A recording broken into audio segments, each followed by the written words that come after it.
We are live. Hey Nick, how are you doing? Hi, good. How are you? Pretty good. It's been a pretty good Saturday so far, but Yeah, it's just getting started. This channel, this live stream is going to be where it's at for the day. maybe. Maybe. Well, then tell me what did you have today that was more exciting than this live stream? We've had more wind and snow and then rain and now wind again tonight. So I'll be surprised. Well, I'm sure we can make it through this stream, but if we don't and I'm out, it's because we're out. So you hear that? If Nick drops, it's because everything just fell apart over at her house. Well, everything didn't fall apart, but yeah, our internet is gone. We've been having a lot of wind and storms and a lot. Yeah, we've had a little bit of wind, and right now, like the Channel Islands are just off the beach, and you usually can't see them. There's just enough haze, like fog, marine layer fog out there all the time. You can't see them. But the last several days, it's been windy enough that you can see them. You can see the islands all the way out there, and it's pretty cool. Like today was one of the first times I've seen a sunset where you can see it all the way on the horizon. Usually there's an island blocking it, or it's kind of hazy. I see a lot of hello, Nick. So we better say hello to our guest. All right, I see Cosmic Creations. Good to see you. And Amy Harrell. Welcome. We've got Big E 143. And Steve Hampton. OC Stacker in the house. And Big E. And then we've got Michael Stackings joining us as well. Hi, Michael. So he's got lots of wind and a little bit of snow. And I see our guest is in the chat. Our guest is in the chat. Yep. So Silver Heist. He's going to hang out and I think join us here in a few minutes. But hi, Craig. I hear we're supposed to be getting some more storms coming into the country here pretty soon. Really, so please. Northern California is supposed to be getting slammed with snow. Oh, you're talking about the West Coast. I thought you were talking about the East Coast. I'm like, I'm done. Well, it starts on the west and it makes its way to the east. So it's coming for you. Well, Mainers are tough, so we can we'll outlive all these storms, I'm sure. There you go. If not, I'm in the bunker right now. I'm pretty protected. I have flashlights and everything ready to go. I got a buddy heater, which does not need electricity, so I'm good. SPB. Cold in North Carolina. Look at that. How cold is cold? Yeah, you got to define cold. That is true. I'm pretty cold. It was 61 degrees today. Nobody likes the bragger. I was I've gotten spoiled when it comes to cold. Yeah. But I'm going to be visiting Denver this month, and that's going to be fun. Sean, I'm sorry. Yeah, COVID's hit him pretty hard. Yeah, we were going to maybe film something today. Oh my gosh, it's warmer up here than I thought it was. It's like 45 degrees right now. Oh, that's not bad. Well, no, it's not bad, but that's not bad. But when you have all this snow and then it turns into rain and it's warm and everything's melting, we're having a lot of flooding that we don't normally see until the spring. So, well, Texas is supposed to be getting this massive polar vortex down. Wow. Like down into the 18 degrees and stuff. They don't know that. Well, I hope they, Nick, it's colder down here. Really, Hampton Consultants, how cold is it down there? Big E? No more snow and Dallas. I think Dallas is supposed to hit 18 degrees, Nick.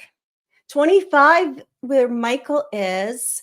You know, the weather patterns are man-made when you get a tornado in Florida. 40 degrees in South Georgia. Wow. Let's see if we can find us. And Polly's still restoring power. Thank you, Polly. 58 degrees in 44 where my silver journey is. So let's talk about. Look at that. The blue is the really cold. Huh. So you're not as cold as it is almost all the way down to Texas. Wow. That's crazy. Sucks to be you guys right now then, because obviously it's warm and it's freezing here. So it is. So let's talk about spot price. Let's talk about those numbers. All right, let me pull those up. We got some good spot price I numbers. did almost say Waycross. Yep. Ohio. All right. It's 16 in Here's spot. Oregon. So it's in the green. It's in the green on Friday, right? And then it locks in over the weekend. But it dipped down quite a bit. So if you look at silver. I'm laggy. Oh, thank you. I'm going to go out. You're going to come back in? Come back in. Yeah. Okay.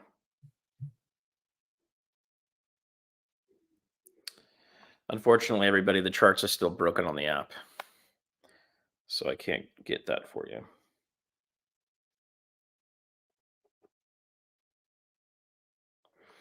But here's the spot price. So what are you guys doing right now? Put a 1 in the. I really hope that we're not going to. This isn't going to be in the chat if you are selling, and if you're holding strong, put a 3 in. I'm not selling. Period. I don't even think about it. Well, what if you can make some short-term gains selling? Do you ever do that? I'm sorry? Do you ever take some short-term gains and sell and then rebuy? No, I haven't yet. What I have been, thank you, Hampton Consultants. I purchased a Morgan, and I don't remember what VAM it was, but it was I believe it was a 1921D, and it did. I don't know the VAM number. I purchased it for $29 at auction, and I sold it or somebody in the chat sold it for me for 100. And oh my gosh, you're gonna have to refresh my memory on how much we sold it for. It was AS1 VAM. And how much did we sell Hampton Consultant sell it for? He flipped it for me. All right, we're waiting, Hampton. It looks like it's coming. 125. So I spent $29 on the coin. So and I purposely purchased it because it was very low. And and matter of fact, I'm going to have to call Hampton Consultants because this particular auction that I found, it's out of Marietta, Georgia, and it's so small right now. And right now, the coins that they are selling or that they have on auction, there's money to be made. So lots of money. Well, there you go. Deputy Gypsy Wolves. Put a 4 in if you've had to sell silver because of expenses getting more, everything going up in price. Hi, Shiny Man.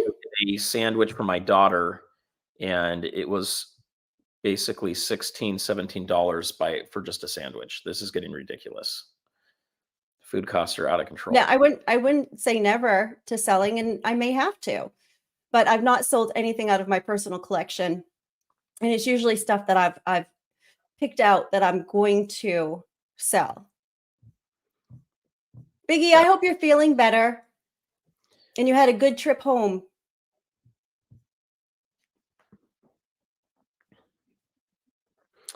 Nick, they like your hair. Look at this. You got Thank you. Thank you. Because this is a lazy. I don't normally wear my hair straight. I don't like it. But thank you. I usually wear it always curly. You won't see me out unless I have my 5 hot rollers in. You come to my house and I'm getting ready. I have 5 hot rollers in my hair. And yes, I do answer the door that way because I really don't care. That is funny. But they only stay in there for about the winter look for about 5 minutes. Maybe I should try some hot curlers. Very Vidal Sassoon. The winter look. Thank you, Angry. It's the winter look, Nick. Why so angry? He's currently selling 5 ounces for a guy that has 25 ounces. He is making money on the 500 because he purchased so early, selling the 500 for quick cash. So it was just, I want to have more money.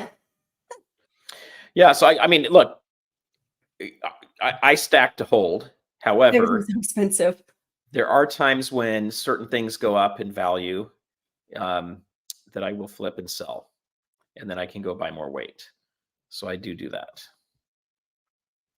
But it looks like everybody's buying, Nick, and a lot of people are holding, which is pretty good. Mm-hmm.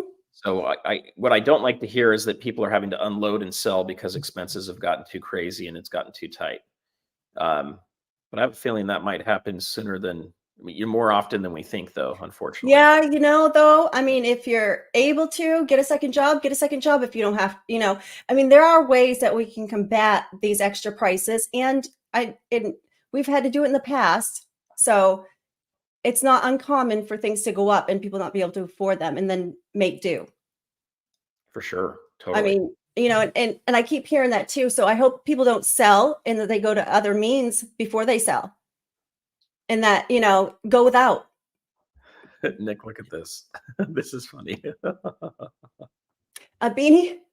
What look am I looking for? What look I am I don't know. going for?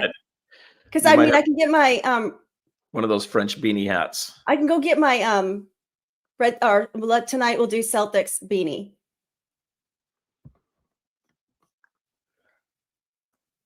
I don't know. SPB, you'll have to tell us what look we're looking for here. SPB.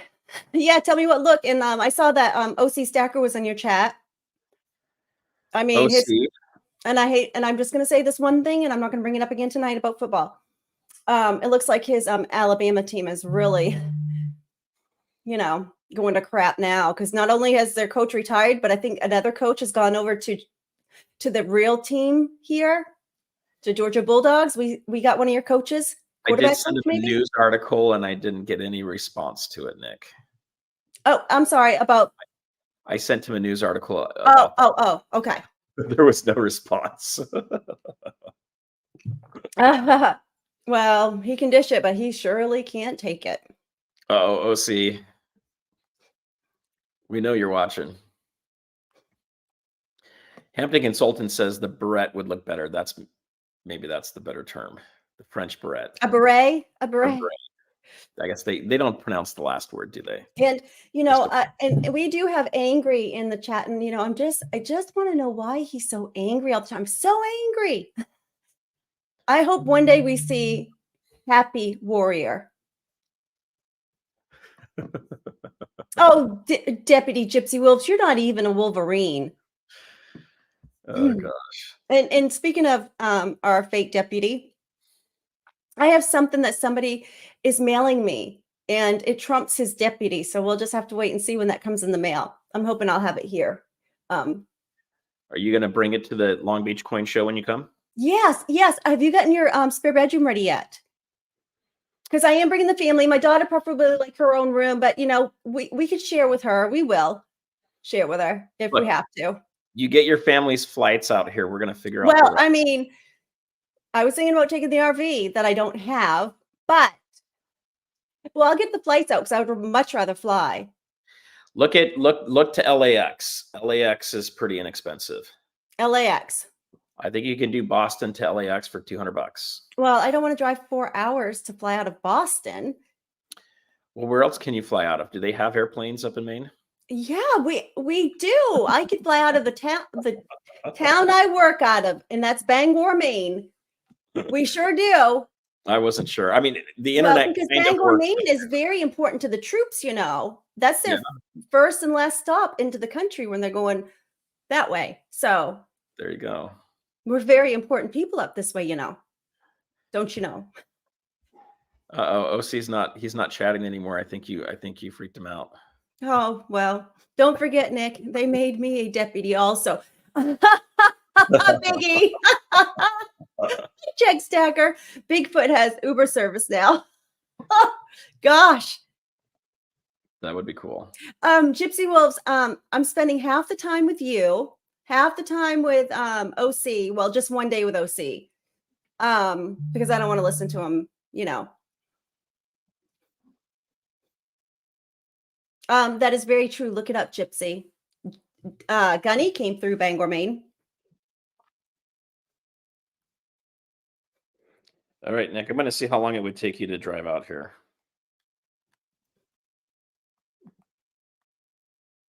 Oh gosh, I'm probably 3 to 4 days.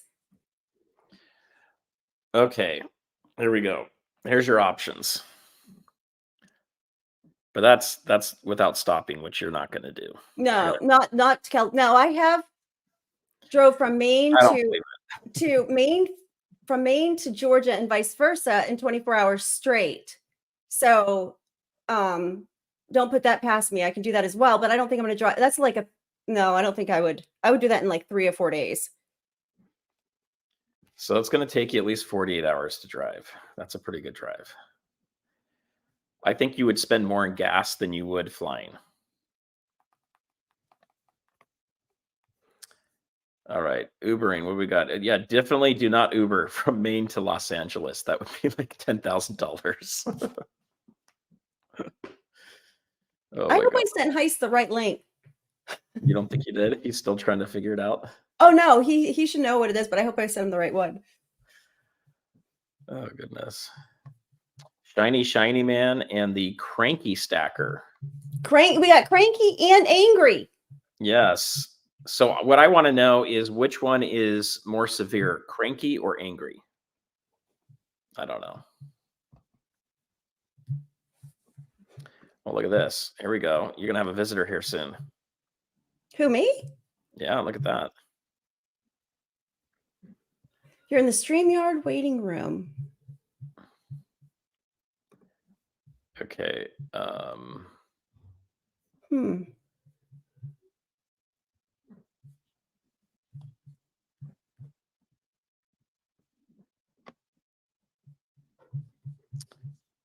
right.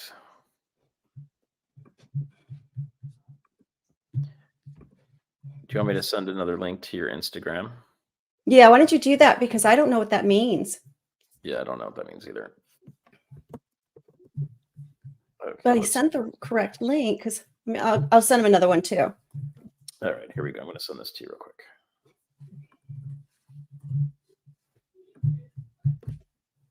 All right, there's another link. And I sent another one to his email just in case. Oh, here he is. Hi, did I send you the wrong link?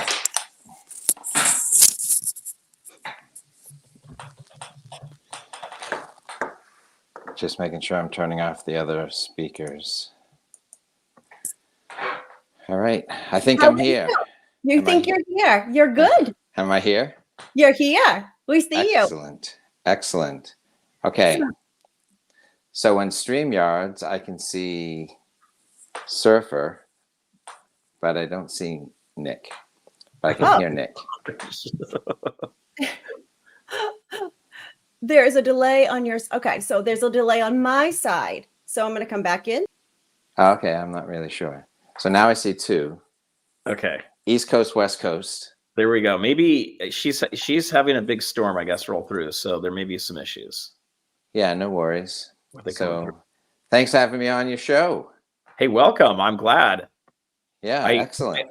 I love your chalkboard. When you pull out the chalkboard, you start talking price and yeah and everything. It is awesome. I love it. Thank you very much. I enjoy it. I think the chalkboard's the star of the show. I love the chalkboard. Pretty much. It's kind of one of a kind. It really is. I mean, George Gammons has a whiteboard, and then I have a chalkboard, and I think we're the only two. There you go. Yeah. Well, I have to say, when I started in numismatics and started collecting, and then like the stacking came later. So I started watching your videos, and that's where I learned about premiums. And then I was like, okay, good. I need to learn how to do this myself because I cannot depend on the chalkboard every single time. So I learned the formula myself, and then I do it now like it's it's like easy. A pro. Yeah. Buys a coin for 20, sells it for 125. The student has taken over. Premium, Nick. Yeah, so I have to give you the credit that it's where I really learned about premiums, and then I listened to SW talk too. There you go. Yes. So the Wolverine has great mint stories. He really does. He does. Yeah. Except he's on top of it. Yeah. Morgan's. Yeah. So I'm sure everybody in the chat knows who you are. This is Sufer Heist. That's me. Here we go. I love the name tag. It's funny too. I like it. Yes. So he's a Sufer Heist, not the Gardner Heist. No, that's quite the crime of the century, and I'm not even sure. Well, the art is still out there, and I don't think the art is still out there. They don't really have any good suspects. I don't think. Well, they did, and now they're all dead. Oh goodness. Yes. Yeah. Yes. So I So Stack and Surfer, what part of undisclosed Southern California are you part of? Are you? It's more disclosed than I would like it to be, Oh, supposedly, okay. because of all the videos I make at the beach. But Yeah. I live down in the southern part of Orange County. Okay, great. I've been to the Santa Monica Pier. Yeah, so I've got a video right now that I'm having a hard time getting it to render. But I was just at the Santa Monica Pier the other day. Okay, great. So that video is coming out, and I've got a handful of other ones I'm in the process of editing. It's been 2 months since I put the video out, and I'm starting to get people saying, "Hey, where's your videos?" Well, are you And doing live streams? Are you doing live we're stream doing videos? live streams. We do live streams twice a week, one on my channel, one on Nick's. Yeah. And Great. and usually we get some other shorts out or some other stuff. But Right. my channel's really been built on long form videos. Yes. So a lot of people are asking where are those coming from. So I've got about Right. 6 of them right now that are being edited. Oh, good. So this week, guys, this week. I live hand to mouth with my videos. There you go. So I wrote a script today at like 11, and then the video went out at 7 o'clock tonight. I watched So, it. I watched excellent. it. So, yes, I just haven't had time to comment because I went right on stream, but I was watching it as we went in. There you go. Yeah. It's on Silver Eagle. Silver Eagles 2024 in hand. Came in. I got mine Yep. in as well. I got mine in yesterday. You ordered? Great. Or your coins? Yeah, my 2024 In hand. in hand, but they're upstairs. No worries. Were you able to get a good price on them, Nick? Yeah, I did. I got them at like $27. That's awesome. That's not Yeah. bad. I did have another special guest with us this evening for you, Silver Heist. Oh, yeah. Who you got? Larry Bird. Oh, okay. Fantastic. Yeah. I have a great Larry Bird story for you later. Yes, and I want to hear that too. And I also wanted to show the box that I received from you. Oh, okay. I didn't Oh, check my yeah. tracking. I sent out a bunch of I packages. mean, I'm telling you what, the packaging, the way you packaged this was, I mean, so nice. And Yeah. then my coin, my Incuse coin 2019. That's coin of the year. Yep. That's an awesome coin. And this is the coin that I had in the cigar box. Nick, And let's do a zoom up on that real quick. Okay, show us the coin again. There you go. oh, it's hard to. There you Oh, go. it's nice. Oh, Nice. it's a beautiful coin. I did not have this coin, but it's a beautiful coin. And of course, I heard about the coin, so I was Yeah. pleased to get it. And then I believe the cigar boxes come from Sean's Precious Bullion. Absolutely. He's fantastic. And this is the first year that I participated in this. And I'm so glad I did because I'm going to keep this box. I have many things that are going to go in this. And then this Great. coin, I mean, it's gorgeous. Yeah. It's beautiful. So, and we did that. I don't remember the date. And I know it was around Christmas time on your channel. Yeah. Yeah. It was Christmas. I forget when we did it, but we got it in before Christmas this Yeah. time. So I So want it's- to encourage everybody. We're going to do that. I'm going to do it again next year because it was a Oh, lot it's of great fun. fun. Yeah, it's great Lots of fun. Sean's been fantastic. I missed it. I'm bummed I missed it. I heard all about it, but I wasn't able to make it. Sean sends me like a box or 3 full of cigar boxes and all unique. There's hardly any duplicates. So we laid out a good spread of cigar boxes and let people pick a box. And there was a blind coin in there. So you didn't know what you were getting, No, you didn't. But I scored. but they were all good. Mm-hmm. So They were no- all good, but yeah. No white elephants, no bad coins. All No, good there coins. wasn't. All But when coins are good, but these were excellent coins. They were very nice. And when I first saw a Yankee swap, so I'm like, oh, do we get to take other people's? Well, that's been the format in the past, but I've had to change it like 5 different times. So the very first year I had people mail me the coins, but that worked out okay. The second year it was a postal disaster. I had to delay the stream 3 times in a row. Oh no. So like it was fun to sort of have people mail a coin that they treasured and then pick a random coin and then have people fight over the coin. So that was a true Yankee swap. And then after that, I said, I'm just going to buy a bunch of nice coins and throw them in a box and let people pick them blind. And then we'll steal them from each other. But this year I simplified it even further. I said, well, how about we just don't do the stealing? So no heisting. Nice. But it was still fun. It was still a lot of fun, nevertheless. Yeah. And I just happened upon it because I was like, oh, and then I was able to get in on it at the very last minute. And I'm so glad I did. Yeah. So- Thanks for joining. I think you'll do this next year. What's that, please? What do you think you'll do format-wise next year? Are you going to have stealing again or not? I might do the stealing. I wasn't sure. I think what would help me logistically is if I had like people committed to the party before the party. When I have to say like, who's in? Okay, we got three people in. How about a fifth? Who wants to be the sixth person? Like if I had 10 or 12 people committed to it ahead of time, then it'd be much easier to plan, and then we could do the heisting. But when I have to kind of maintain lists and everything, it was just a little wacky. Well, I'll commit to it next year because it was a lot of fun. I do. I want to be a part of it this time beforehand. Sure. So, Very cool. I almost missed out on it. So I'd be in too. This last time I got stuck up in Boston and with a bunch of pre-work and stuff I had to do for work, so I was slammed for 2 weeks. He's a cousin from Boston. In Boston, so close, but yet so far. I know. So I met International Stacker. I don't know if you ever heard of him. I met International Stacker in Boston many years ago. Had a Guinness. So I've met a few people in person. Way old timer, like someone that Salivate Metal would know. So Southside Stacker I met in Manhattan. We had a burger. Oh, nice. It was Shake Shack. It was the same day that the U.S. Mint sold the 2019 Apollo 11 coins. So it was fun because we were comparing notes. What did you buy? What else did you buy? So it was fun to just sort of meet someone in person and talk shop. I'm in Boston all the time. I might be your stalker. Well, there you go. So that's so I've met Southside Stacker in Manhattan, International Stacker in Boston. I've been to Tim's coin shop. Wasn't on camera or anything. I met Yankee and had a burger with him afterwards. So nice. Very cool.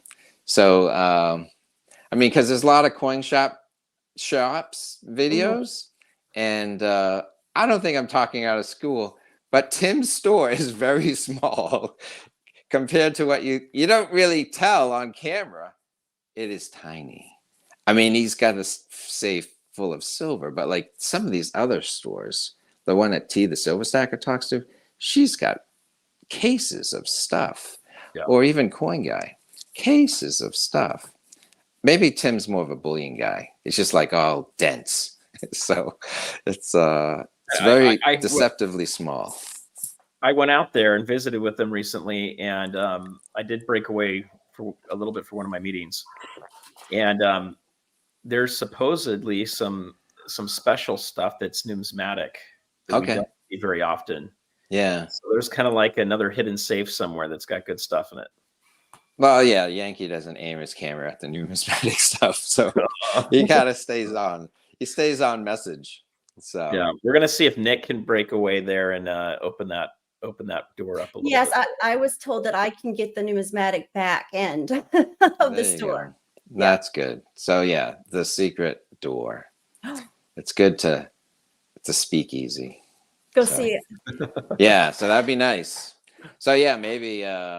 So I didn't.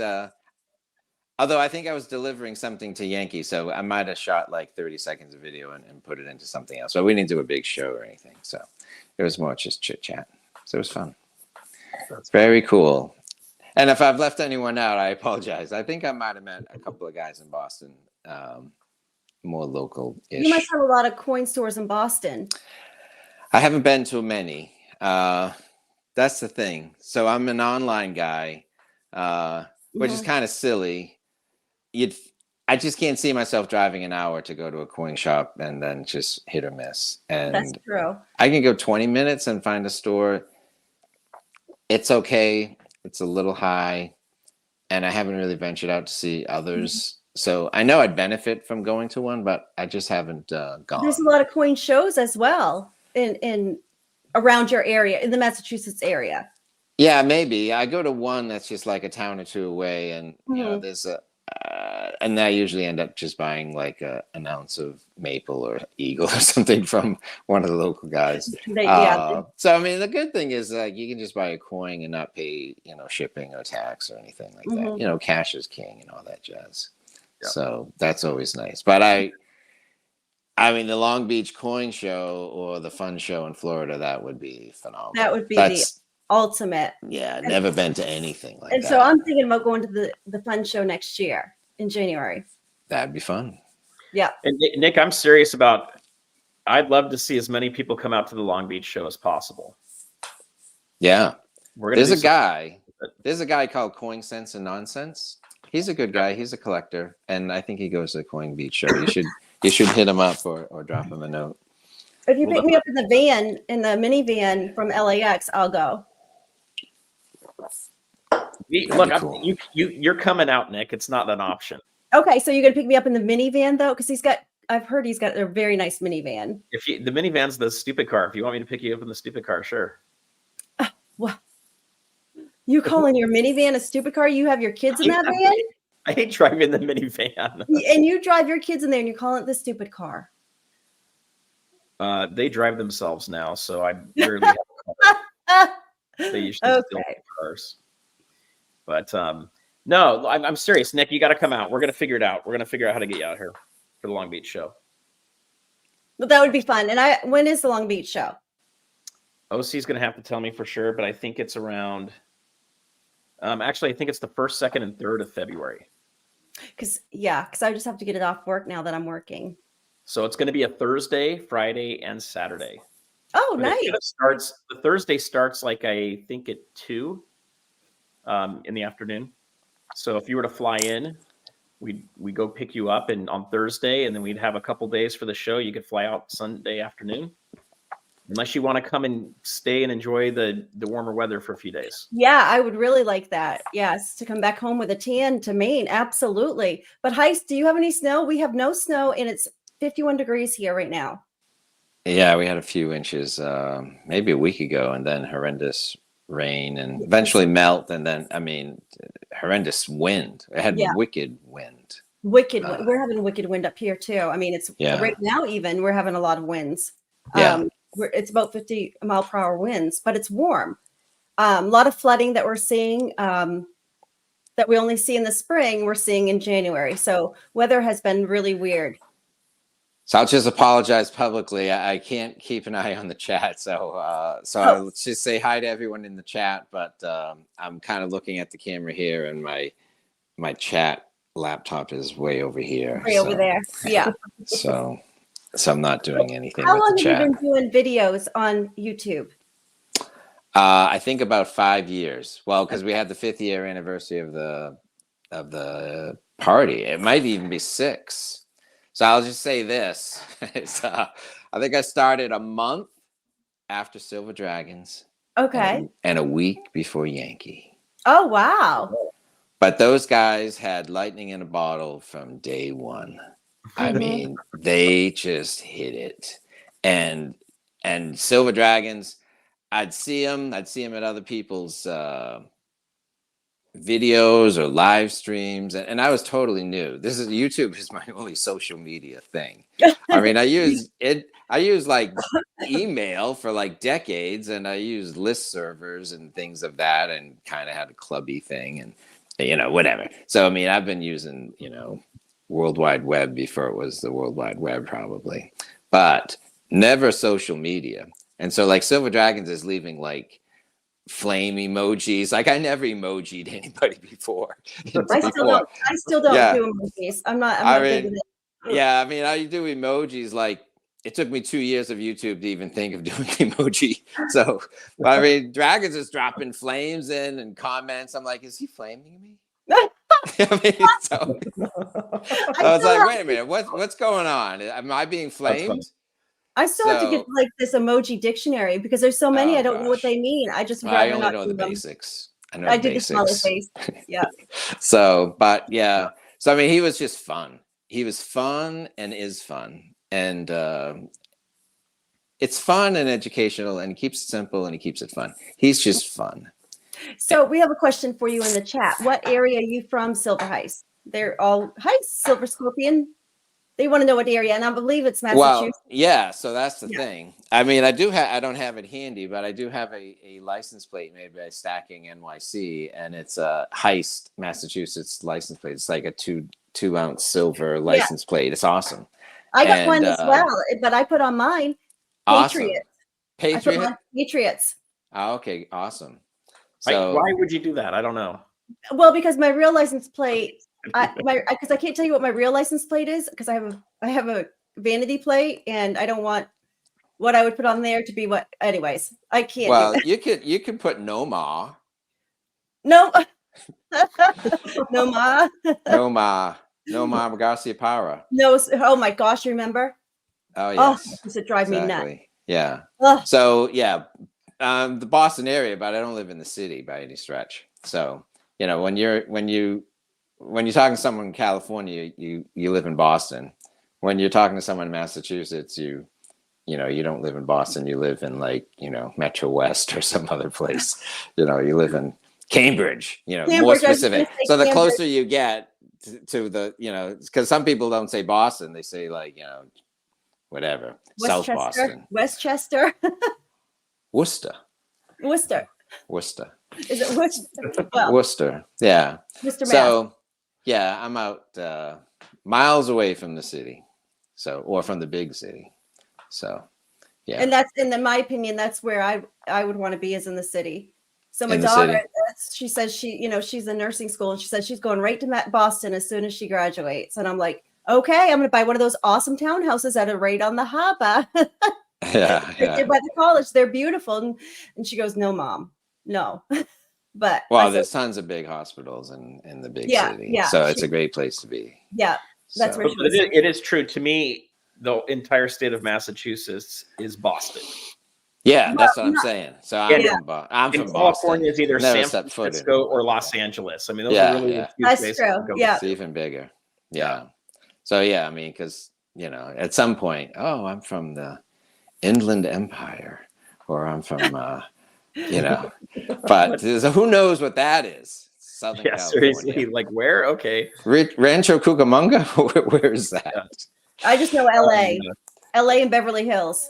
Yeah. If you're not good, you're gonna end up in Cucamonga. How's that? I don't know where that is. I know Just that's where don't send me to the bad Tijuana. people go. Yeah, just don't send me to Tijuana. I do know I Tijuana. have a ton of relatives that live in Rancho Cucamonga. I And know. It's a beautiful place. It's I a would find that beautiful out that way. place. It's a great place. But it's LA it's a horrible place if you live in the city. It's like a 2-hour commute each way. It's insane. Yeah. I don't know. If you've got to fly to LAX, it's great because there's all kinds of options. But if you can go into Long Beach, is that what's called Long Beach? Yeah, Long Beach Airport's the best. Yeah, It's very Long simple. Beach. It's like you're the Beatles. You come off and you walk down a staircase. It's awesome. Oh, nice. It is. Yeah, it's way better. And my son's doing music production stuff, and he's out in Hollywood right now. And we couldn't get a hold of him. His phone died the other day, but we were able to get a hold of him as we went to go take him to dinner. And from Hollywood to Santa Monica took an hour. Wow. And then it took us an hour to get back to Hollywood after we ate on the pier. And then it took me almost 2 hours to get home. Well, that could be like that in Boston as well. An hour commute with traffic. But where I live, there's no traffic. We have no traffic here. So I live in a great little bubble of Southern California, no traffic unless I'm going into LA. You know, about 45 minutes from the airport. And I'm 10 minutes from the ocean. So I get to go surfing as much as I want. And right now it's 58, so it's a little chilly out there. But you know, you always see people in wetsuits in California. It's never super warm. You won't find people in the north in wetsuits. We'll just put it that way. Not at the coffee New shop. England, no. We won't. No, we won't. We won't wear wetsuits at all. But no, our ocean isn't as cold as your ocean, from what I hear, Surfer. But if you go to, we get everything from Alaska. It all comes down. Yeah. You guys have everything going up from Florida. Yeah. So if you go to a Red Sox game or a Celtics game and you're driving in Boston, you're gonna hit traffic. So, but For sure. but there are, you know, some back roads if you know the city. And I know going into Foxborough, I know some of the back roads because my mom grew up in Boston as well. So I know some of the, you know, ins and outs of it a little bit. Yeah, it's fun. But when I come out, I visit Boston a couple times a year. That's where my company's located. And anyway, I'm getting to know the area a little bit better, which is pretty cool. Yeah, what I haven't done is made it to Plymouth yet. I have a lot of ancestors from the Mayflower. Well, you would be very disappointed. You'll be very disappointed. You know, walking where your ancestors lived is always kind of a cool thing. I went out to Scotland Well, a few years ago with my dad, and we had to do a bunch of island hopping to get to some little tiny island up in the top part of Scotland. And we got there, and the church was burned down, and all the gravestones were acid washed. We couldn't even read well, anything. don't blink because you'll miss the Rock. You'll miss Plymouth Rock if you Yeah. blink. Yeah, that's Yeah. what I'm I not. heard. Yeah, I'm not sure if So- it's still up, but I brought my Salivation Nation silver round. I brought it to Plymouth Rock.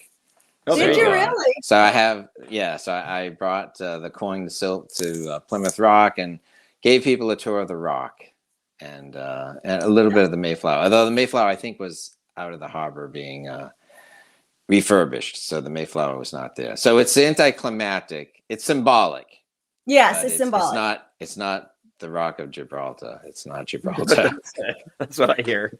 Well, Not I that think I've ever it's seen kind of the same Gibraltar. thing for Mount Rushmore, is what I'm hearing. Oh, People really? people expect Mount Rushmore to be a big mountain. It's not very big.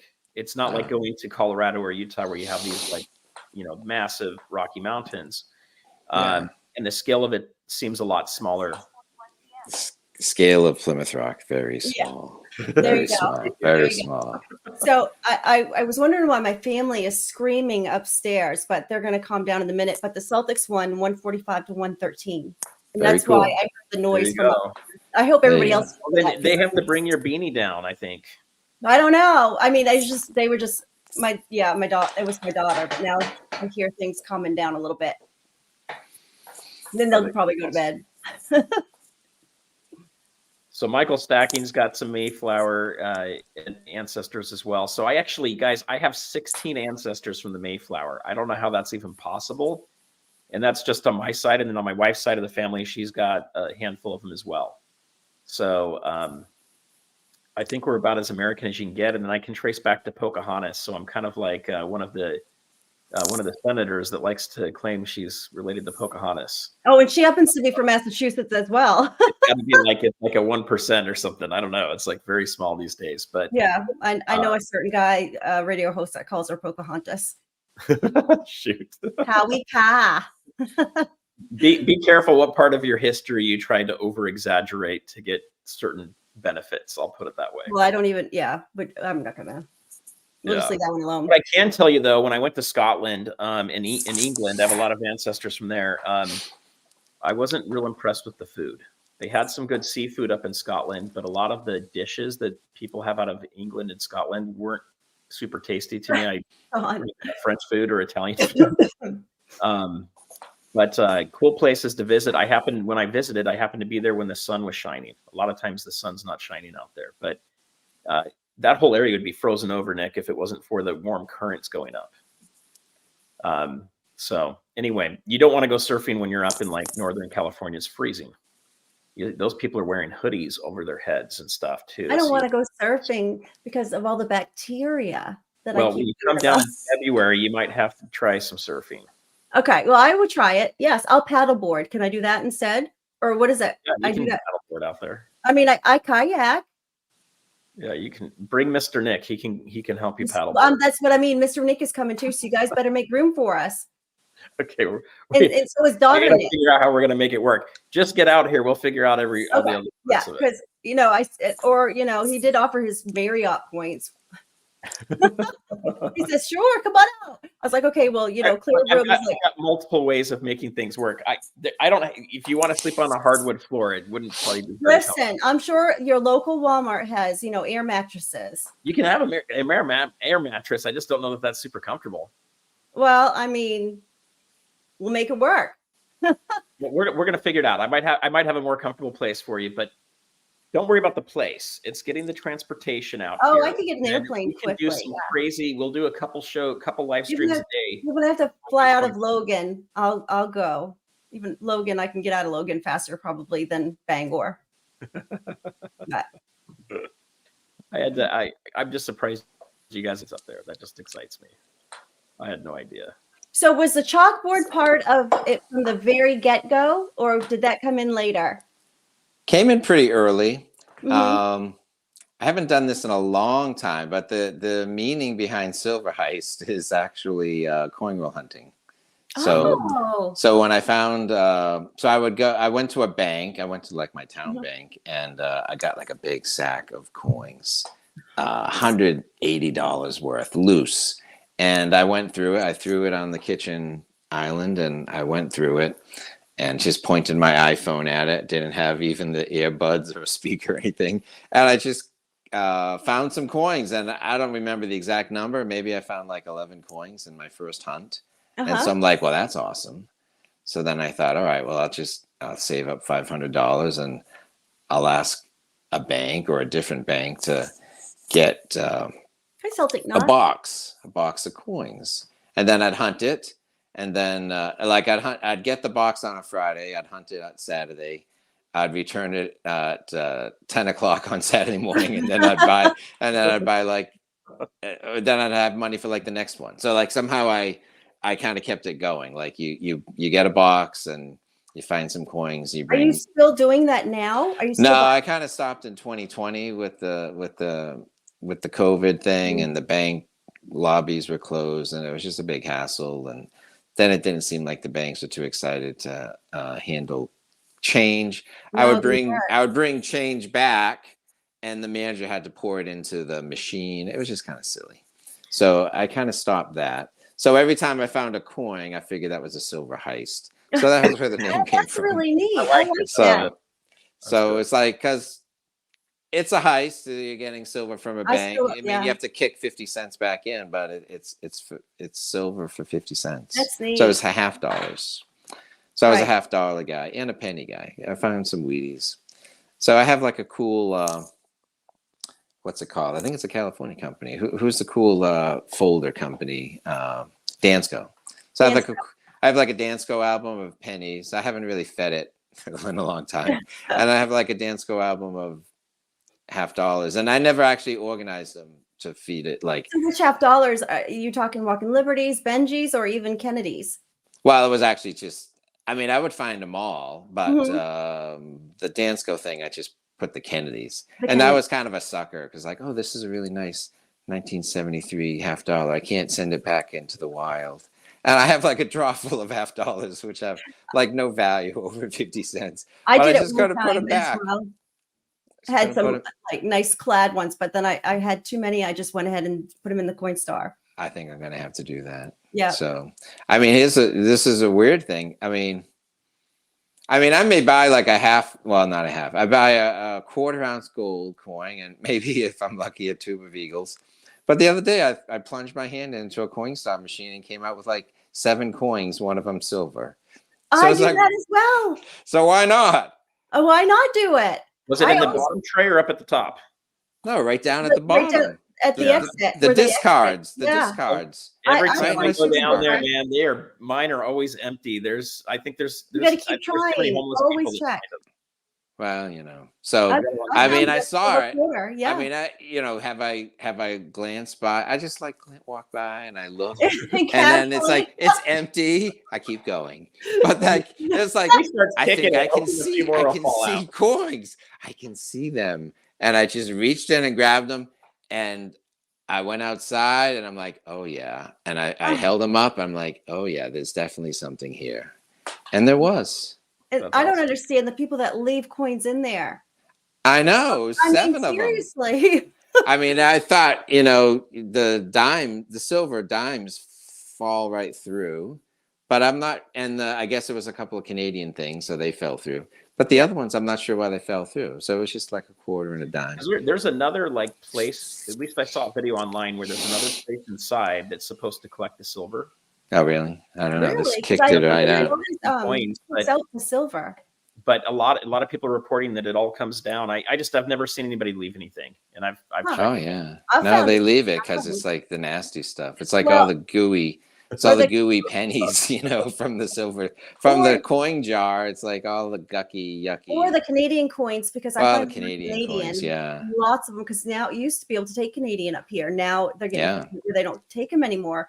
The stores, so some still do, but and I know my uncle has tons of Canadian coins. And so returning the $50 to my bank. So I would have a dump bank and then a pickup bank. I would dump the coins at one bank because I had an account there, and they would I could use their change machine for free. So I never use Coinstar. Mhm. So I would use the bank machines for free. Then I'd take my $500 and my 498, and then I'd go to my other bank, and then I'd buy the coins from them. But I'd only ask that manager for a favor to buy the coins, but I wouldn't want to dump them back on her. And she didn't have a counting machine anyways. A But lot of them don't right now. no. Well, Those up in machines my are- area, most of them do, and even some of the banks will charge you, even if you have an account, to put Oh them yeah. in the, No, it wouldn't be worth it with that. So No. Yeah, Nick, absolutely I've not. called around to about 7 banks, and I have not found one yet that has a machine. Oh, really? No, Yeah. even the credit unions up here do, but I have a banker that will bring them and do it for free. So at my dump bank, as I'm dumping in my $50, I reached in and pulled out like 2 coins. One of them was a silver half dime from Canada. It was so Really? old, it didn't even have the word Canada on it. It Oh, was wow. like New Brunswick or something. New Brunswick. Okay, that's not far from you. It Though. was like I mean, 1862 or something. It was wicked old. It's worth well over $100. I got it for free at a Wow. Coinstar equivalent store. I think I have it someplace. It's so small though. You have to keep. I need to put it in some kind of flip or something. 'Cause let's hope no one in the it's house. very spent it. tiny. What's that? Let's hope someone in your house didn't spend it. No. It's like it's in some other loose kind of valuable coin Gotcha. thing, but it's loose, and so I've lost it for like a year here, there. But then it's there. It's like it's got to be here somewhere. I mean, I have so many cigar boxes from Sean that I forget which ones I put some coins in because I have like 20 I love cigar this boxes. box. I have like 20 cigar boxes on a shelf, and like which ones have the coins in them? Mine's French. It's awesome. Sean It's has great. the best. Yeah, cigar they're very nice. boxes. I mean, very nice. Yeah, I have a lot of very use. very cool. Yeah. He's So very thoughtful. yeah, so someday maybe I'll do some coin hunting. We'll see. Now I've tied coins in with football because we Yeah. have a coin toss coin. So I don't know how to tie it in with basketball, but I would love to hear your Larry Bird story if I'm able. Yeah, let's hear it. Okay, sure.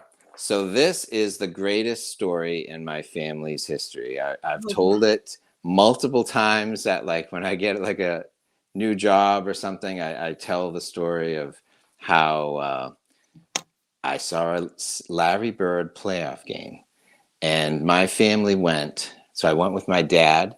My dad got me and my big brother into a Celtics playoff game. First time we ever went to Boston Garden. And 3 people got into Boston Garden with 2 tickets. So it's quite the show. Okay.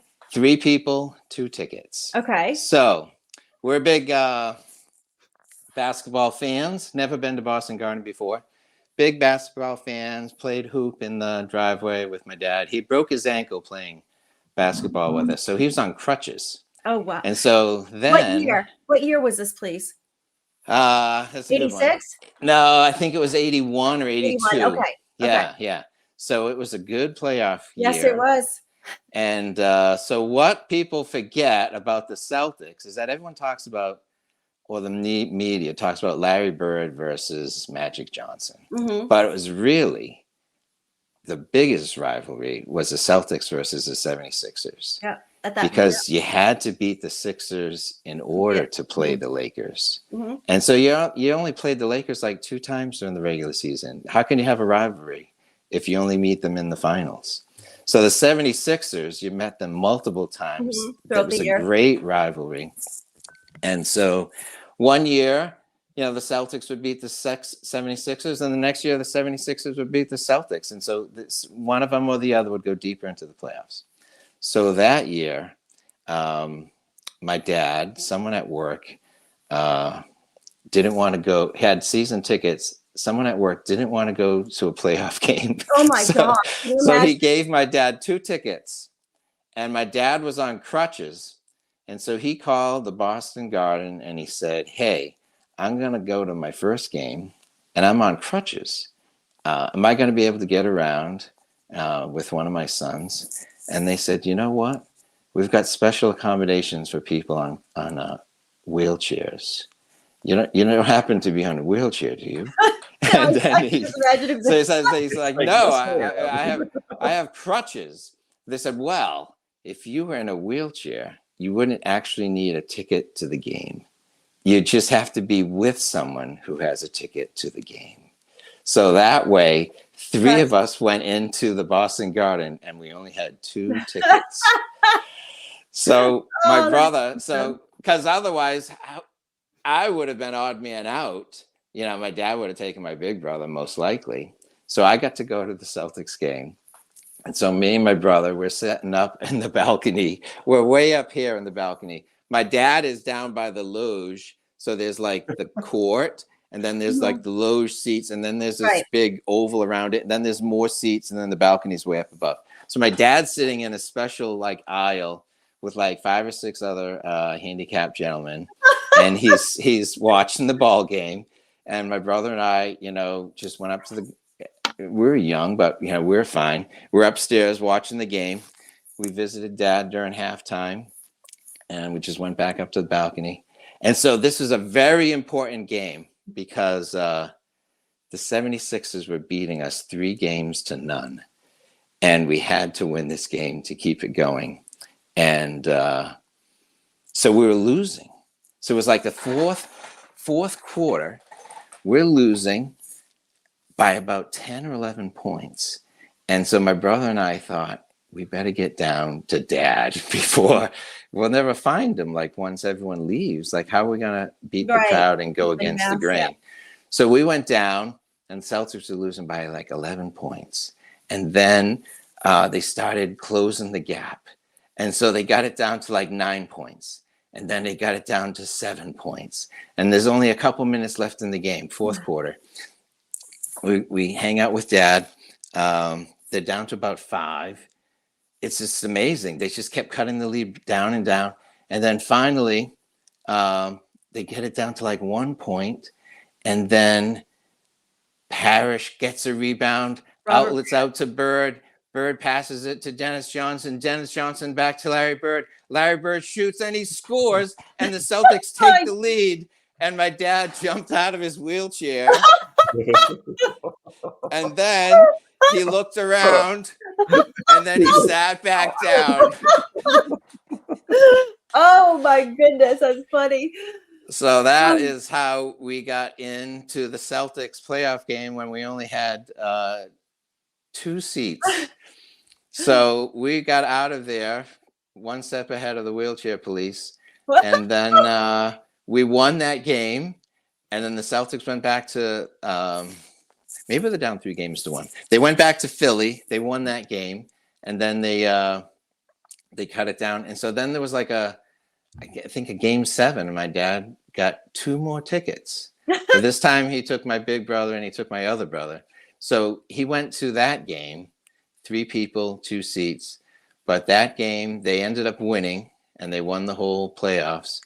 And but that game, Dad stayed seated the whole time. I bet but that team, they say, is one of the best Celtics teams ever. Oh, it was awesome. Yeah, You know, Cedric Maxwell. yeah, He was the MVP. He was awesome. I mean, Bird was awesome, but Cedric, who's the voice of the Celtics now, Cedric was a great player. Robert Parrish. Johnny Mose. My dad used to listen to him, and I Yeah. got so excited. I'd go to bed and couldn't finish watching the game, so Dad would put it on my radio for me upstairs. Going to sleep, I'd go to sleep with Johnny Mose. Yeah. So Johnny Mose, yeah, that was a great one. And so I don't, you know, Gerald Henderson, Dennis Johnson, the guards, but then Danny Ainge eventually, Kevin McHale is a 6th man. Yeah, because Danny Ainge, they traded him quite early. Yeah, so Ainge was there for a bit. So great teams, and I always, great time. I was young during this time because I was born in '78. But that was the thing. My dad grew up with all these sports, and every time somebody retired, they'd give him a plaque with a parquet floor. I turned around and asked my dad one time, I'm like, how are they going to be able to play if they keep giving away a piece of the parquet floor? Yeah. But, because I just didn't understand that. But that was their thing. But of course, it wasn't, he explained it to me. But I always was like, oh my gosh, they're never going to be able to play anymore. I know. But I love that. I love that team. I love that. And I really like this team. I had been out of the NBA, I just didn't love it anymore. But this team right now is one of the best teams I've seen because they like to have fun. You could tell that they're out there having fun with one another, except, well, Brown. He never has a smile on his face. But this team just has fun out there on the court, and I like to see that. Yeah. So we have a game we're going to see in February. Fantastic. Yeah. And it's way better. The new garden. Not that I didn't like the old garden. New garden's way better than it is way better. I've been there a couple times, but I did like the old garden because I saw my first Bruins game there. I saw my first Celtics game there, and then when they tore it down, it's like, oh my gosh. I know. It's disheartening. The last time I was in Boston Garden, the old one, I think it was the first game that Larry Bird sat out because of his back injury. And so I'm not sure he ever played again. So my buddies and I, we were sitting in the first row, but we're in the back. We're in the last row of the thing with the balcony above us. And so we had a great view of the whole court from 0 feet to 9.5 feet. We couldn't see because the balcony was blocking.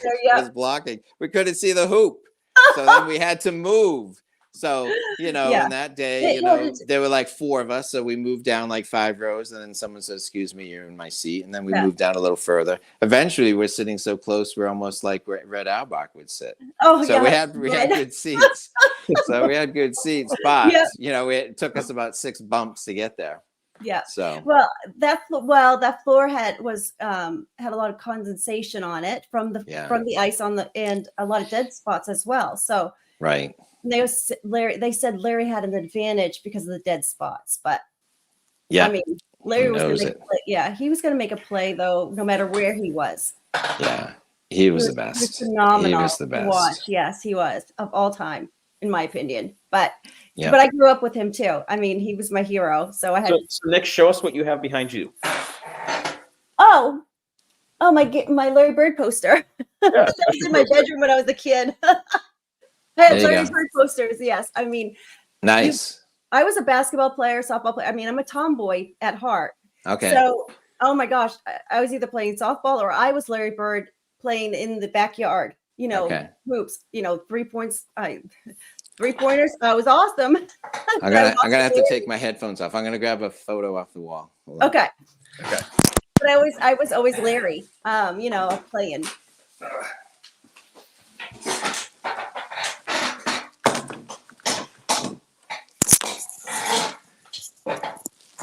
All right. So this is it's not autographed or anything, but this is a great photo.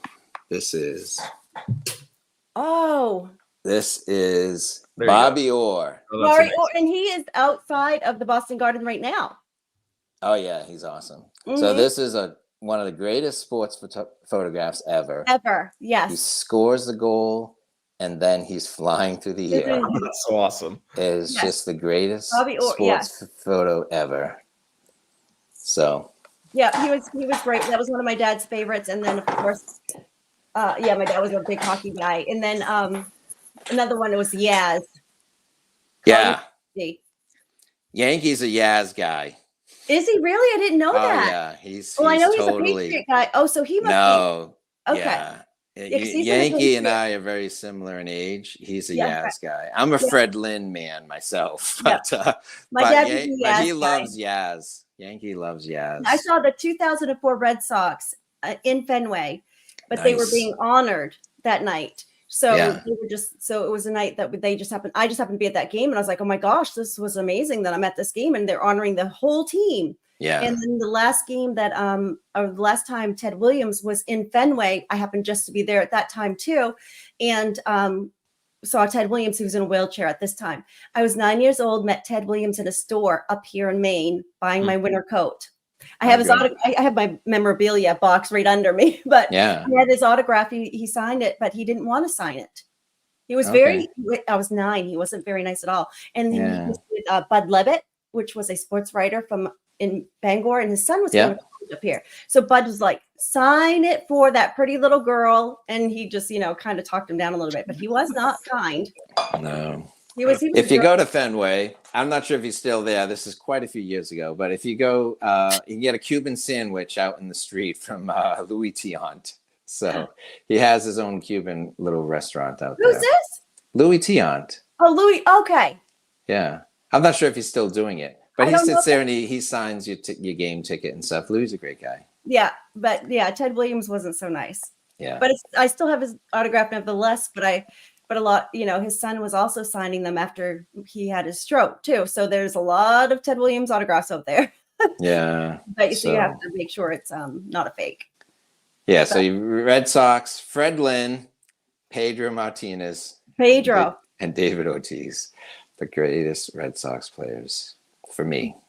Well, yes, Pedro for me too, but he was a little bit of a wimp. But I'll never forget it when he took. He was awesome. That guy he had the bald head, and he was the manager, and Pedro just like. Oh yeah, Don Zimmer. He pushed the Yankee aside. Yeah, that was fun. I loved that. But Pedro, yeah. So what do you think about Roger Clemens?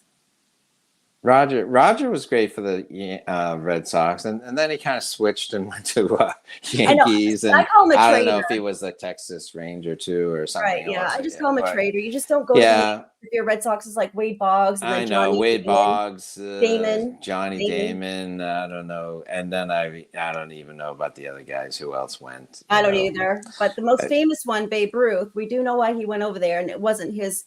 He didn't want to, and he wasn't traded. So yeah. They got money for him, but right. I can talk I sport. know. Yes, because I mean it's a very rich history town with sport. Well, when you're a little kid and you lose your favorite player, Fred Lynn, to the Anaheim Angels. Oh, so free agency, stings the young ones. Well, Mookie is my daughter's favorite, so we went to see the Dodgers in Fenway. So she so when he went over there to California, she was very upset. So she has one of those Red Sox shirts where it says, it has Mookie's number and stuff, and it has a little bit of blue, but then it has red. So it's like a half type thing. So yeah, cool. So we'll have to go see the Dodgers again in Fenway. Yeah, if they're playing in Fenway, I don't know how that works, or if they'll be in California this time. Yeah, they interleague play. I don't know if they take turns like they do in football. Sometimes in football they'll take turns. They should be playing out there, but we'll have to look at the schedule and see. The Anaheim Angels of Las Vegas. It's like they just changed the name, change the city without changing the city. Well, I don't know how it works out there. Dodgers are going to be an incredible team this year. I think it's a little over $3 billion is what's on the roster, which is insane. On the roster now, or on the roster 20 years in the future? No, right now. Well, on the payroll. But when we'll pay you later. On the payroll, yes. Yeah, it's not crazy. It's deferred and everything else, but is that the Dodgers that has the payroll like that? It's insane. How can you sign a contract? I've been paying this close attention. How can you sign a contract and not get paid? I don't know. It's kind of crazy. Do they get a promissory note? No, I mean, I owe you. Some of it is based on all of the endorsements that are going to be coming. Yeah, but that's still not from the same place. So I don't understand how that works either. It's like, oh, we'll pay you on Tuesday for a hamburger today. Yeah, exactly. An IOU. So Chief West said his brother became a fence jumper when he moved to Maine, Boston, and he's a Patriot fan now. Well, I don't blame him. I'd be a Patriot fan too. I don't know. I don't know. I got this my coin from the Patriots, and it's just awesome. Yeah, it's just a really sore subject with me right now. The Patriots coin? No, the Patriots, period. Oh, the Patriots in general. I had this coin and this great big poster I'm going to be unveiling on my birthday. It's going to be Gillette Stadium, and I'm going to be putting my coin there, and then I got all kinds of things to go. And now I'm just wanting to, Well, you still have Robert Kraft. Yeah, but how long? He's getting old too. He's not going to be around much longer either. You think about it. It started with Brady, Bill, and Kraft at the end of Bledsoe's hospital bed in the hospital room. Who knew that they were creating a dynasty in the hospital that day? Crazy. Yeah. Crazy. And to think it's over. My daughter wasn't even born when the Brady went to the Patriots and Bill started coaching. My daughter wasn't even born. That's So crazy. it is. And so when She wasn't even born when Wes Welker was playing.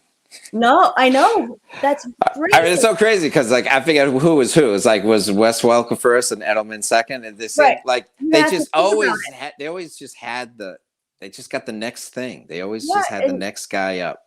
but Bill, I mean, Edelman wasn't even supposed to play that position. I know it's crazy. And he was on the practice team, and Bill put him there. And then look at history. Now, I was at Tom Brady's 500th touchdown pass game. It's on a Thursday Nice. night with the Colts. It was fun.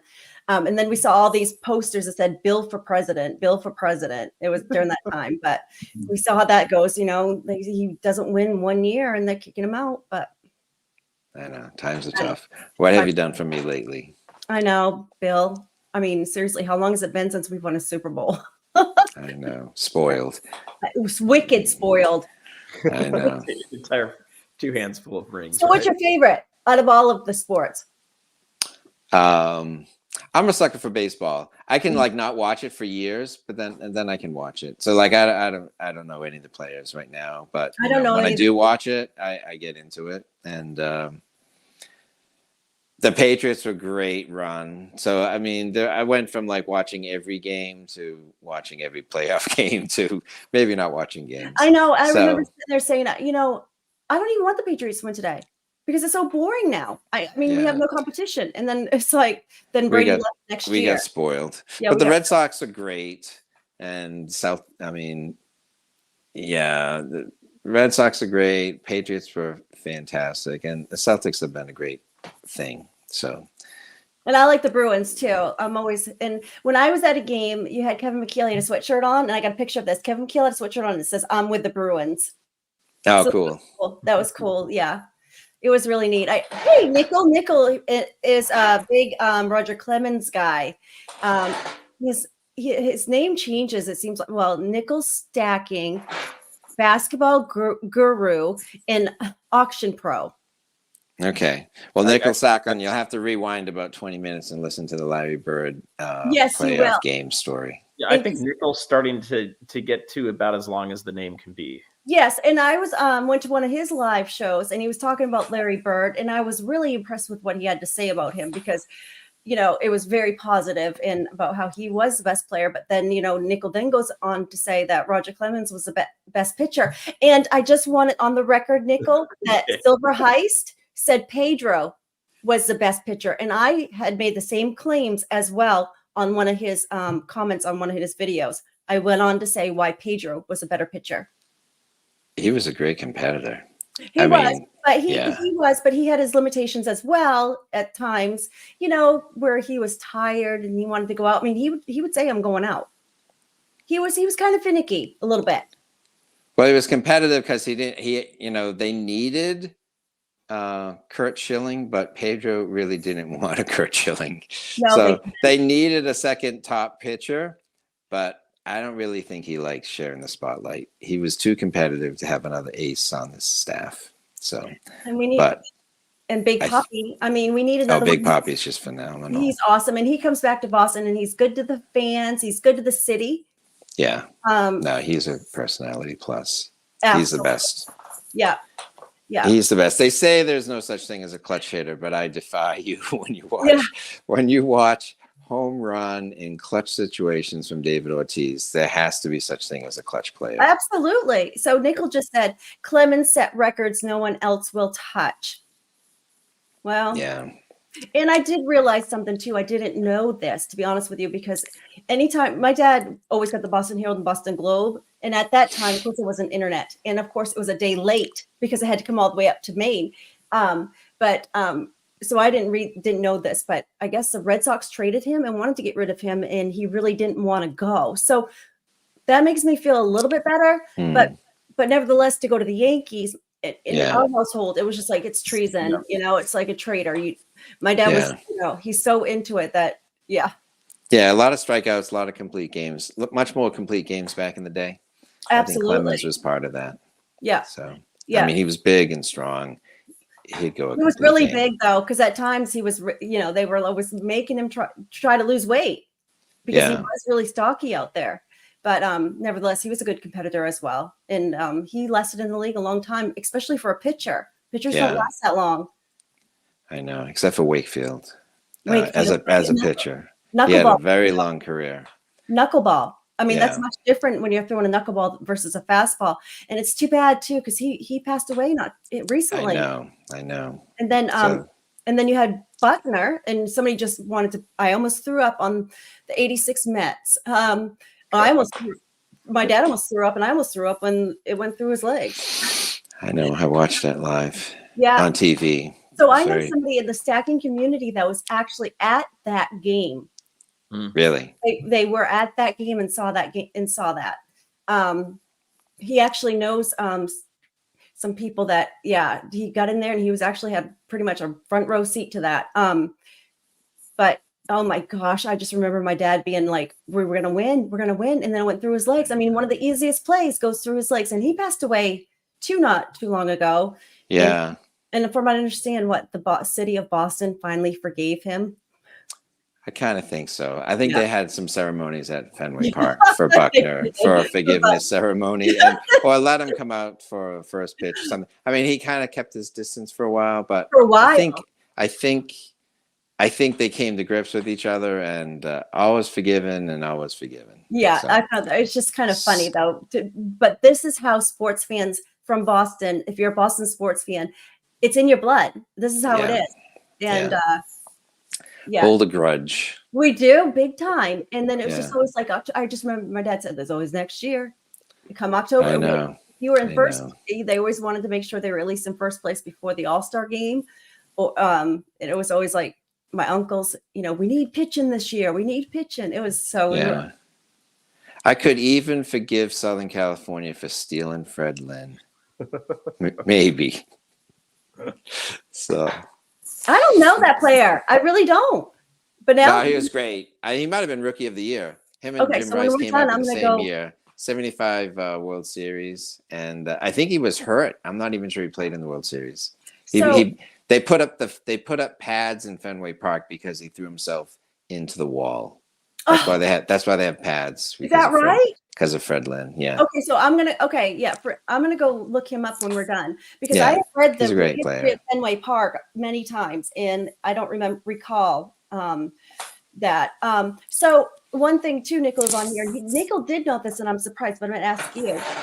So did you know Danny Ainge played baseball before he played? Okay. Yep. I have his rookie card. And his baseball card or his rookie baseball card. And okay, great. It's not worth much, and I like it. It's going to go on my little thing that I'm going to have back here when we. Great. It's just. Was he a Blue Jay? I don't remember. Okay, he might have been a Blue Jay. He may have been. But I think he was drafted by both, and then he went to play for the Celtics. Toronto. That's right. Toronto Blue Jays. Yep. So not many people know Danny Ainge was a baseball player before he was a basketball player, but except you and Nickel, and of course my dad, because he bought all the rookie cards. There you go. Yeah, awesome. Yeah, of course he was. Well, if anyone has a Fred Lynn rookie card, send it to good old Silver Heist. His address is on his channel. Silver Heist. There you go. The one with the chalkboard. I mean, I don't know what it's worth, but it'd be worth a lot to me. It doesn't have to be like the perfect one. I don't know. I don't even understand cards. Just a card that has his name on it. Cards are where I started learning to collect and learning about condition, because everything is about condition. You have to have a perfect specimen in a lot of baseball cards for it to be worth money. Yep. So, I think my friends put the cards in the bicycle spokes. Of course. And I'm sure there's probably a lot of them that were worth something. I know. And all my memorabilia too, with whether it be the Celtics, Red Sox. I mean, a lot of that too. A lot of these collectors are coin collectors as well. I mean, it is all sometimes tied together. That's what makes it more valuable, is a lot of it got destroyed, right? So there's not that many of them out there. Yeah. Well, my sister's a real estate agent, so she's pretty successful. So I went down to visit my sister one time down in Hilton Head, and she was like she would volunteer at a kid's school, and so I went there for like recess, and my 8-year-old niece has got her Pokemon cards in a 3-ring binder, and she's wheeling and dealing like a real estate agent. So it was just so funny. She's just like making deals left and right. My sister-in-law So, lives in Hilton Head. oh yeah, awesome. Yeah, South Carolina. Yep. Okay, here we go. Check this out. I don't know if you can read it, but Fredlin rookie PSA 10-1 on eBay selling for $8,500. All right, Sean, you know my address. No, I'm Ah! kidding. Doesn't have to be like the elite top Yeah. 100% AAA grade, you know, just something with dog ears and all folded over. Just something with Fredlin on it. Oh, So $8,500. Yeah, wow. he's the best. Yep. And no one even knows him. Well, not enough. But I think he was rookie of the year. I've never heard that name. Possibly even, maybe even, I'm not sure if his number's retired by the Red Sox. If it isn't, it could be. But they started to retire too many player numbers. So, At Fenway? At Fenway. They retired a bunch. And Nichols says this a lot too, just to, get a rise out of me. And he will get that rise out of me when he says they're going to tear down Fenway. I don't believe the city of Boston will ever tear down Fenway. No. So here's the funny thing about Fenway. I didn't mind the Garden being torn down, but Fenway, I don't think you want to tear down. And so when the Yankees owned Boston Red Sox for a wicked long time. And then maybe the widow passed away, and it was sort of in some nonprofit, or it was in like the estate. Right. And so they had to pick the next owner. And so what people don't know is that the John Henry crew teamed up with the producer of the Roseanne Barr show. So he was a television guy. So his whole play was, we're going to buy Nesson, or we're gonna feed Nesson, the cable company, like the cable channel, more Red Sox stuff. We're gonna maximize dollars. We're gonna keep Fenway. We're gonna maximize dollars through the TV arm of the deal. Where the other competitors who wanted to buy the Red Sox, one guy had a parking lot. So he was like, oh, I have a parking lot in South Boston. I'm going to knock down Fenway Park, and I'm going to build Fenway Park on my parking lot. And then I own the other parking lot. So he thought he would make money by being the parking lot guy. And then like another guy wanted to buy the Red Sox, says, I'm the hot dog guy. I'm going to buy the Red Sox, and then I'm going to sell them hot dogs. Well, the guys who made the most money, the one who got their bid accepted, was the guys who had the TV angle. TV's where the money's at. I mean, hot dogs and parking's pretty good because they charge a lot for both. Well, and Nesson was the first sports channel that we had to pay for up here in New England before we could even see it. So it wasn't on regular cable like everything else was. So for a long time, that's why I had to listen to Johnny Most on this, with Celtics. I mean, it used to be on broadcast TV, but then I think they started to put more and more and more on Nesson. And so they like, you know what? Fenway is like a tourist thing. It's an experience. Just give people what they want. And it's not about the 34,000, but you give them a good show, and then you broadcast it to millions. And then you have all these people in Florida still rooting for the Red Sox, watching Nesson. That's right, because half of them are from the New England area. So, and then you also have spring training. Everybody's down there anyways. But so if you want to make money, you have to have the cable channel that carries your local sports team. But then they changed their seats out in Fenway, and I'm telling you, and I'm tiny. I fit in that seat. Like, you have to get up and you're hurting a little bit because I've sat behind a pole at Fenway Park. Yeah. I've watched the game, looking out at center field instead of looking at the game. So it's all wrong, but it's still really good. It's so wrong, it's right. There's really no bad seat in Fenway. No, even if you're behind a pole, it's still even fun. Behind your poles, you go like this. Yeah. Move over. But I've never, that pole's in right field, because I've sat there. Well, that's a big pole, but behind home plate, if you're up. Oh yeah. There's support columns blocking your view that are holding up things. Yeah. So where there's a cheaper. Those are the expensive seats. I'm telling you, there's no cheap seats in Fenway. No, there isn't really. But I mean, I like the experience of sitting everywhere. I'd love to sit in the outfield. I want to sit on the Green Monster. I've sat behind. You've sat on the Green Monster? No, I'd love to. That's what I mean. Okay.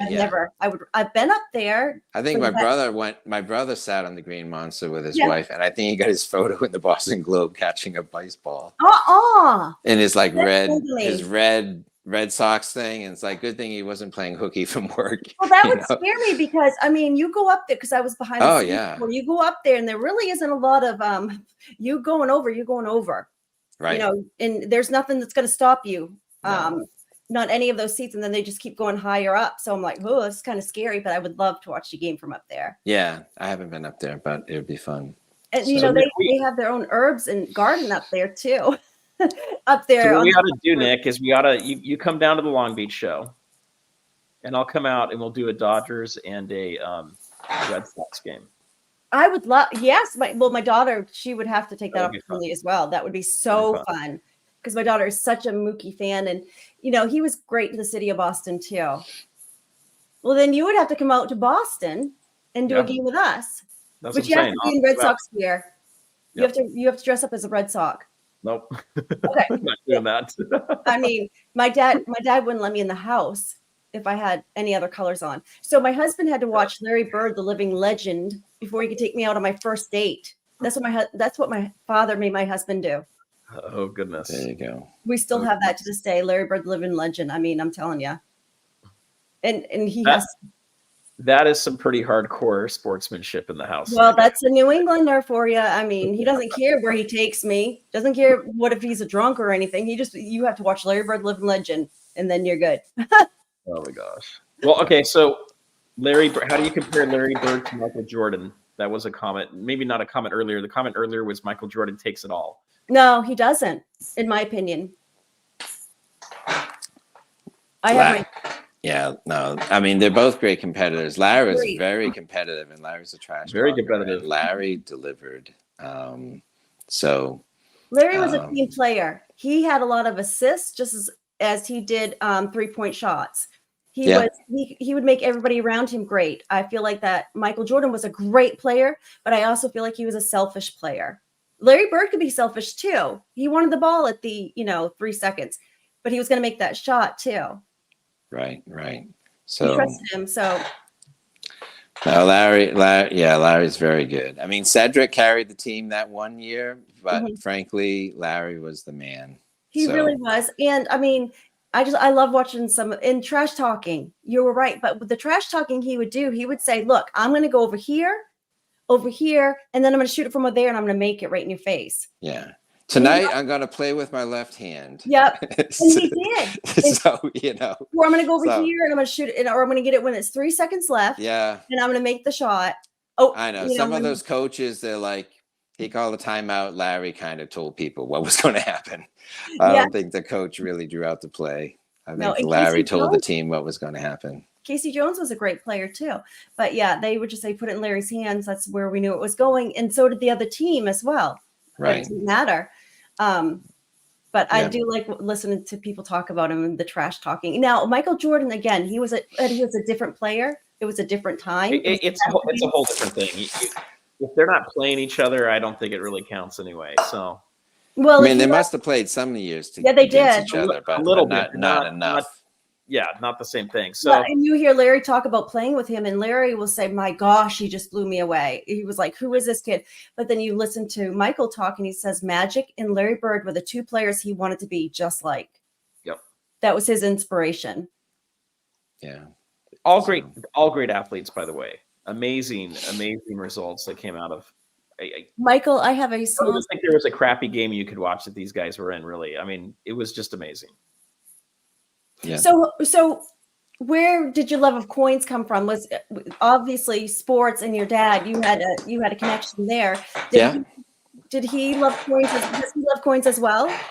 I'd say the coins. I have a peace dollar that came from my dad's mom. So I have a peace dollar from my grandmother. That was my first coin. Oh, so nice. I was entrusted with that when I was about 5 years old. So wow, and you still have it to this day. I still have it to this day. And it's Nice. moved in shoe boxes to different homes and some modest places along the way, but I kept my silver dollar, that place that I never lost it. And then I think my mom's mom got me a few coins. So I think I got a $2 bill from my mom's mom, so my grandmother, and but I have a flying eagle cent.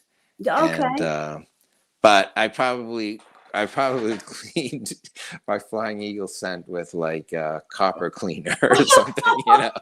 So it's so worn out, but like the eagle is very shiny. So, and I think I cleaned my peace dollar with like silver polish. So it has a tarnish, but it's not natural tarnish. It's like something else. So yeah, that's what happens when you give a coin to a 6-year-old, you know. But what the heck, you know, that's the risk. I'm sure she So, didn't realize that one day that you shouldn't be yeah. cleaning coins either. So Right. But my brother and I, we got hooked up with the Whitman folders. So I'm a big fan of Whitman folders, the blue ones. Okay. And we would go through my mom's change jar and just try and find Wheaties. And, you know, if I found like 3 Buffalo nickels in my day, like that was like probably my whole childhood career of like going through the change jar. But, and it's really funny because like later on, I'd come across people like, oh yeah, when I would ride my bicycle to the bank and get rolls. I'm like, you got rolls? You know, so like ours was just strictly random from the change jar. So I mean, I have an okay collection of Wheaties from just hunting through my mom's change jar.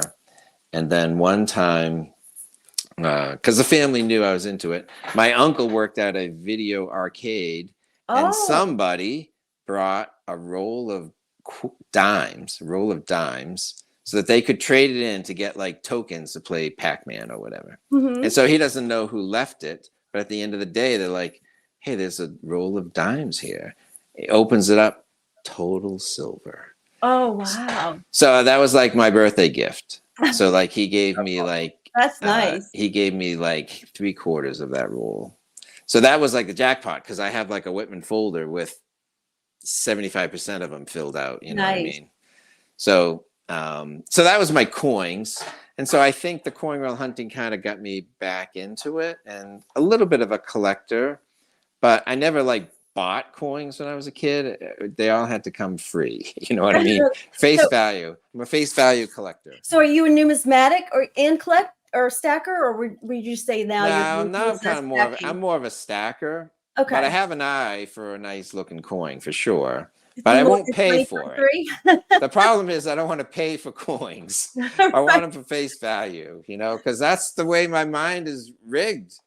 You know, if you can get them for face value out of mom's, you know, mason jar, then, and you can get them for face value from a bank today, I just can't go to a store and just say, you know what, I want to fill a whole thing full of, I want to get MS whatever, you know, like I can't be that kind of collector. But you will pay the U.S. Mint for a Morgan 2023. Hell yeah.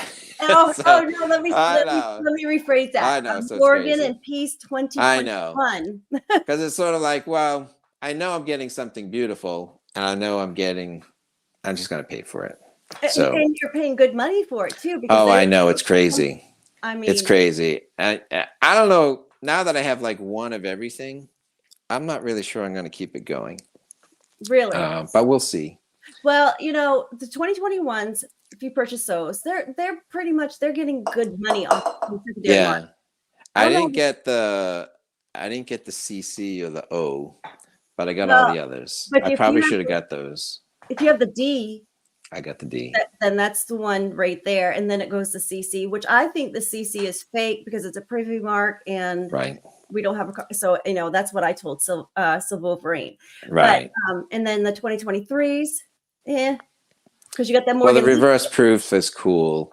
But if they do, like, I think they're going to do a reverse proof next year. So what's the point? What's the point? So I was on for 5. Yeah. And it went down to maybe 1. And then when I learned that they were going to be doing them the next year, I was like, you know what? One and done, I want it. If it's not one and done, I don't want it. Right. Yeah. And the quality anyway stunk. And maybe I'll talk to. So Silver Heist, we got a question for you. Sure thing. You don't need to answer this whole thing, but it says from Shiny Man, approximately how many ounces of silver have you stacked through all these years? So you don't necessarily need to answer that. But the second one is, and what do you think a good ratio of gold to silver is good in stacking, in your opinion? Yeah. So I'm not really good at inventory. I'll just say that. Although I just did do something this I'm year, really good at that. but I need to like double check my numbers because I think I simplified this year and I only bought from like a couple of few dealers.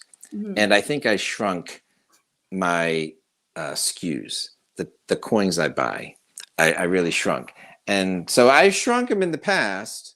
Maybe 2020, I got a little crazy. Then I think I shrunk them. And now I think I shrunk them down again. So this past year, I stacked 120 Silver Eagles, which really shocked me. I didn't set out to do it. I started overpaying for 2, but I think the prices were good last year. They came down quite a bit. Yeah. So I got a deal here. Anything under 30, I'm thinking this is pretty good. And so I wasn't going to quibble over 29 or 27. Hi, freaking awesome. So, you know, I don't think I ever bought a tube at a time before this year, at least for Silver Eagles. I think I bought it. And you have a great video, and you put a lot of videos out about that as well. So everybody in the chat to go watch his channel or go, go watch his videos because and there's a free Silver Eagle for some lucky winner this weekend. Oh, that's right. If you watch my video, I'm giving away a free Silver Eagle starter kit, a tube, and an eagle to get you started. And I like those tubes. Those tubes can get costly as well. I like those tubes. So yeah. So I mean, I think a good ratio, and I need to do inventory, and I should have done it like end of year. I think 50-50 value is a good deal. Maybe 80-20 tops, 80 silver value, 20 gold. But I think once you have 100 ounces of silver, you should really think about buying some gold. So I wouldn't be standing around with 600 ounces of silver with 0 gold. That's my advice. Right. So, and on your you show us your journey of buying gold and also with buying the Silver Eagles and how you can get them cheaper as well. How you get deals. Yeah, I think I tried to get deals, I tried to get deals and I would hunt. I think once you're comfortable with deals, then I'm kind of pulling the trigger on good enough deals. Like, I'm not sure my videos, like someone's always going to beat you. Like, oh, I can get it better at my LCS or this other company that maybe I just haven't bothered buying from. You can get it for 50 cents less or something. But you know what? Keep it simple. If you have 2 or 3 dealers, just keep it with that. I think I'm comfortable enough with my dealers that I'm just sticking with them. So there's a bunch of other dealers that I've bought once or twice from and some 0. Nothing wrong with them. But I need to simplify my life in the coins I buy and then where I buy them. Because I'll buy them at like, I might wake up at like 2 a.m. and buy a coin. So, it's like, yeah, I'm thinking about buying a coin. I'm awake. I think I've bought coins at 2 a.m. You know what I mean? But you do have some great strategies though. And I one where you said you paid off your car. So now you're buying gold with it. So, and that helps because I don't, you're getting out of debt, but then you're putting it into gold. And I think that's a good. Don't want to overextend yourself. Right. Live inside your means, simplify things. And then once your car payment is paid off, then that frees up a lot of money. Yeah, it does. And my car payment wasn't very big to begin with. So that was like step 1. Like, don't have like a 7-year car loan with like a huge number. Right. You can get something else. I think 3 of my last 3 cars, I think had 2 years and 15,000 miles on each of them. So like, that's the best way to buy. And then keep the loan reasonable, 3 to 5 years. Keep it at 5, but then pay it off in 3. But once that car loan was paid off, I'm like, you know what? I want to buy gold. And it's just like, that's perfect. That car payment is now a gold payment. And then anything else, I can throw some money into silver, but I'm locked into that gold payment because I don't have a car payment. So if we watch your channel and your videos, we'll also see once he got the car paid off, him stacking the 1/10. and Yeah. how quickly they accumulated. Yeah. And so It was people great. going into buying something, they're saying, oh, it's going to take me forever. Well, you got to get started somewhere. And then you'd be Exactly. surprised how quickly you can accumulate something. So Yeah. you just need to get started. Right. So it was nice to see, you know, how it seemed quickly. Now Yeah. looking back on it though, right? I know. And now, like, I have the fruits of my labor. So I have a 25 1/10 ounce gold coins, fills a tube, totally full, 2.5 ounces of gold. Right. And That's then your car's great. paid off too.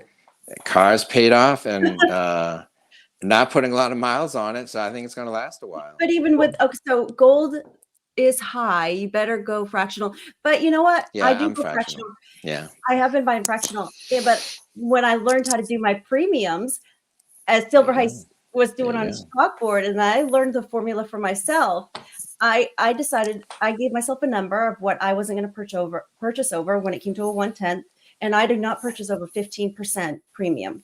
That's great. And sometimes that's hard to find, but I have found it, and I still continue to find it. But I'm not going to pay, you know, upwards of 20 to 21%. But I still like the chalkboard, and I like you to show me. Yeah. There you Because I go. mean, if I'm buying the 1/10, I'm only going to do the premium formula on the 1/10. But Yeah. how you will show the 1 ounce, the half, you know, and so on. So Yeah. yeah, 1/10 is great. I think a Yeah. lot of YouTubers, 1/4 just makes a lot of sense. It's like Mhm. it's good video, it's good common sense. But you know what? Look at what the US Mint sells. They sell a lot of 1/10 ounce gold coins. I don't have a quarter. I only have 10th ounces, one Mhm. half, in 1 ounces. And Yeah. for me, what's going to happen when gold hits $3,000, $5,000 an ounce, and they haven't changed any of the laws? You're going to be paying crazy amounts of taxes if you try to sell that to a location versus selling it privately. Yeah. And you're going to be selling a lot more value. So having those 10 Yeah. ounces are going to come in really handy as the price continues to go up. Well, in my Yeah. area, a 1/10 is going to sell faster than something larger. And Right. way People faster, just for don't sure. have the money, but yet Yeah. again, still want to get into something. So if a good start is 1/10 just to get into gold. I think it's just a good habit. Yep. And so I don't begrudge anyone getting a 1/10. There's some people who might say, you know what, don't get a 1/10. You got to get a 1/4. I would never say that. Me neither. And I don't like to boss people around because I don't like to be bossed around. I don't- So I would never say it, but I think it defies the market. They sell the 1/10. That's what people buy. And they also buy 1/4. And so Mhm. now that I've got a good habit of the 1/10, I'm going to stretch and try and get the 1/4 this year, but I'm not hard committed to it, but I think I can do it. I Hoosier think likes I the can do it. 10-gram gold bars. I have not seen, I maybe because I haven't been looking, but 10-gram gold bars. Hey, you Hoosier. Good to see you here. Yeah, I like coins. It's really funny because when silver eagles were wicked expensive, I'm all about bars. I don't care what everyone else says. You know, there's certain people who never buy bars. 10-ounce bars are awesome. And kilogram is a huge bar, but I did buy them and I like them. But 10 ounce is probably better. Yes, I've And seen that you do like those, and I just don't want, I don't want all the weight. I yeah, don't want weight. And I wanted the weight. Yeah. So the weight was like what I was all about, and the lower premiums, and so like I'm all about that. But for gold, I want coins. I just don't want bars, and I don't like assay cards except for Geiger slabs for silver square things. But I don't like assay cards, and so don't put my gold in an assay card, because I can't tell that it's real. I want to feel the coin. Yeah. I don't like them. So, but you know, different things for So you different like things. the American Gold Eagles. So what All about- right, and I'm all about eagles. Okay, I so are you pay just extra. strictly- I'm sorry. Are you just strictly with the Eagles, or do you do a little bit of the Maples as well? Not much in the maple world. What I do though is I will dabble in a 1/10 ounce gold kookaburra. Yeah. Different design every year. Beautiful Yeah. bird. So Mhm. I have an ongoing thing of that, and I'm late to the game, but I'm doing 1/10 ounce gold and 1 ounce silver lunar deals from the Perth. Be it the bunny, the tiger, now the dragon. I'd have to go back and get a couple others. So let's see. Sean Heist, did you fill your Alec Bradley Max with kilos yet? I think I've put some in there. I'm not sure it's filled. I started to put that black box Max is awesome. I started to throw. I had all my junk silver in like nice tubes, but I just poured them into a cigar box. I'm like, you know what? Let's just go nuts and just put it in the cigar box. But haven't bought a lot of junk silver lately because I thought the premium was a little out of whack. Yeah. But I'd love to have a cigar box just filled. Just open it up and just have it filled with random coins. Just reach in there and grab a Benji or a whatchamacallit. That's why I can't wait till next Christmas because I already have something I'm going to put in this. So I need another one because I'm already thinking of something else I want to put in one of these. Yeah, so it's a nice little treasure box. It is, but it's pretty cheap, so I'm going to display it. So they're nice. Yeah. So I mean, you can put a cigar box in a safe, but you know what? Who wants to talk about safes? Cigar boxes are more user friendly, and they're better looking. We talked about my safe. My safe is my 38 special. Okay, there you go. So that won't actually my 38 will fit in that box. There you go. But I'm not going to put that in there. Yeah. I saw we saw another question here. Let's see. Okay. I have a question. So if you had to let's say you had some bad flooding and you just had to get up and go, are you going to take all your weight with you? Good question. I know I can take my tube of gold and That's just right. put it in my pocket and hit the road. Yeah. So that's me. That's why I'm not too big into silver weight. Yeah. Because if I needed to get up and go, or if I want to have as much as I can on me, and gold. Yeah. And a little bit of silver. Yeah. I'm going to be able to take with me. No, that would be good. So, So I think that's why possibly the cigar box in the safe. Yeah. I mean, that's why, a tube of Eagles is kind of nice. I mean, it's compact and all that. And so like simplifying to that is good, but I do like the 10-ounce box. Yeah. But I don't have a system for like holding them except for I could put them in a cigar box or they're just kind of stacked. And so I bet they look pretty stacked though. I'm sure they do. Yeah. I mean, I have some different ones. I'm torn. I love the RCM bars, but they come in like this shrink wrap plastic thing and they stack and then they kind of score the plastic. I have these First Majestic silver ones, which have no protection, no protective cover on them. They stack. They're kind of chunky. They stand straight up. They're not quite Scottsdale stacker bars, but I love them because they do stack nicely. I don't know which one this is, and you may have mentioned the name, but I call it the one that you have on there. I think it has a C. I call it your C monogram bar. Yeah, that's John Wick from AtMex. That's a pretty cool one. It's a chunky cast bar. Yeah, I like that. That's a nice one. Yeah, that's a good one. I was thinking about maybe getting one of those, saying because the C and just saying it was monogrammed because I love everything monogrammed. So yeah, no, that's a very cool one. And it's strange. It comes in like a little box too. It's okay. But it's cast. So I think it's rough and I can put them on top of each other. I like them. I think they're pretty. Yeah, they're very cool. Yeah. So keep it simple. Find a few products. I mean, I don't let the tail wag the dog. I don't buy things because they look good on camera, but they look good in my mind. Like having a stack of like 100-gram bars, like in a stack of 10 in a pyramid, they look good in my mind. They happen to look good in camera, but I don't let the tail wag the dog. I buy them because I like them. And so, why buy 2 of something when 3 looks cooler in a pyramid shape? And then once you get 3, you can kind of, I don't know what the next step is. Maybe it's 7 and then 10. So like pyramids. This isn't a thing. This isn't my thing. I think it was a guy, Bionic Fishy Fish, who was all about the pyramids. But like pyramids are a cool shape to stack to. Yeah, for sure. So I think those are all fun. I took my RCMs out of that plastic because they got. Oh, did you? And I had to put them in cases. Yeah. But the problem is I took them out of the case once to switch it around because I had them on backwards and they've never fit tight ever again. Oh, really? But they're Bummer. at least all stacked on each other, and they're okay for now. Yeah, that's cool. But So the stacker yeah. bars are interesting to me to be able to. They fit better. Yeah, Scottsdale makes great products. Yeah. I don't have their stuff except for I they don't have make. those either, but they're tempting to get. Yeah, I like them.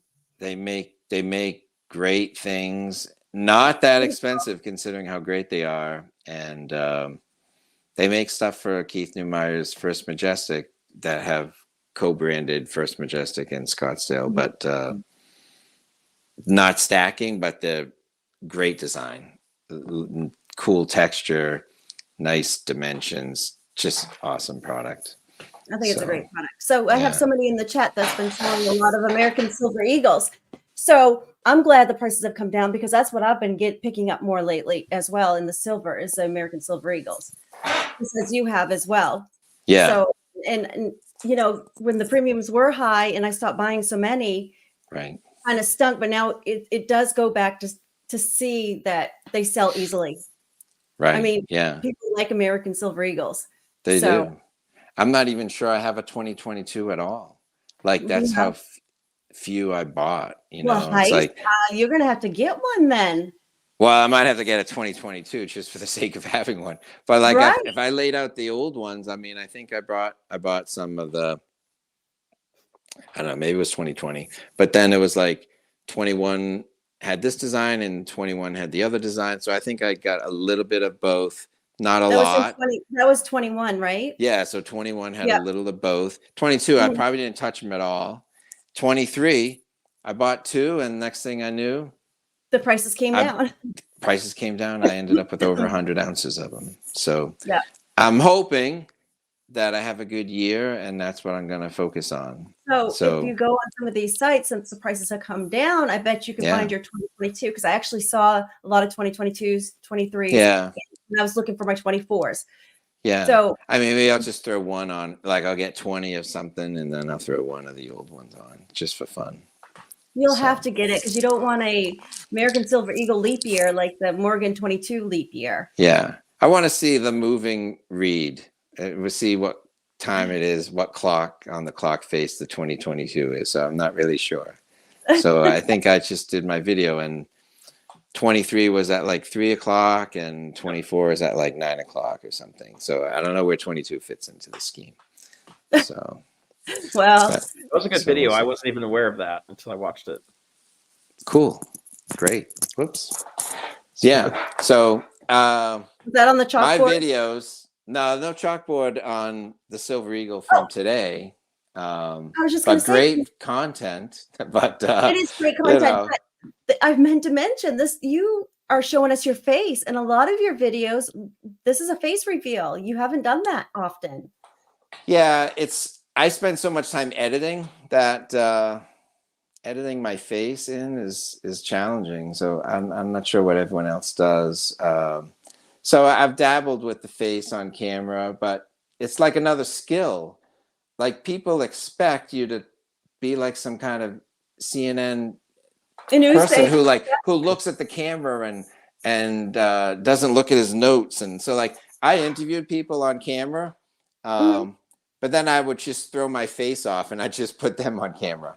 And because I'm looking at my notes, like I'm not like a professional news guy. I can't like no questions. And I was probably a rude interviewer because I would like look down at my next question. You know, so it's hard. So it is. It's not easy, but hard. Yeah, that's why I just got on camera and I just wrung it and I just said, if you don't, I know, here I am. I know. I should do that, but I don't know.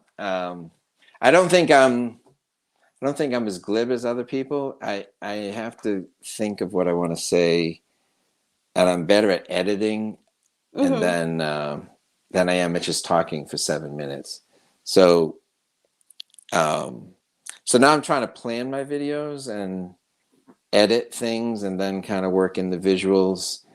But then to like then layer in a thing where I'm like saying the script or saying the words, the concept, and looking at the camera the right way.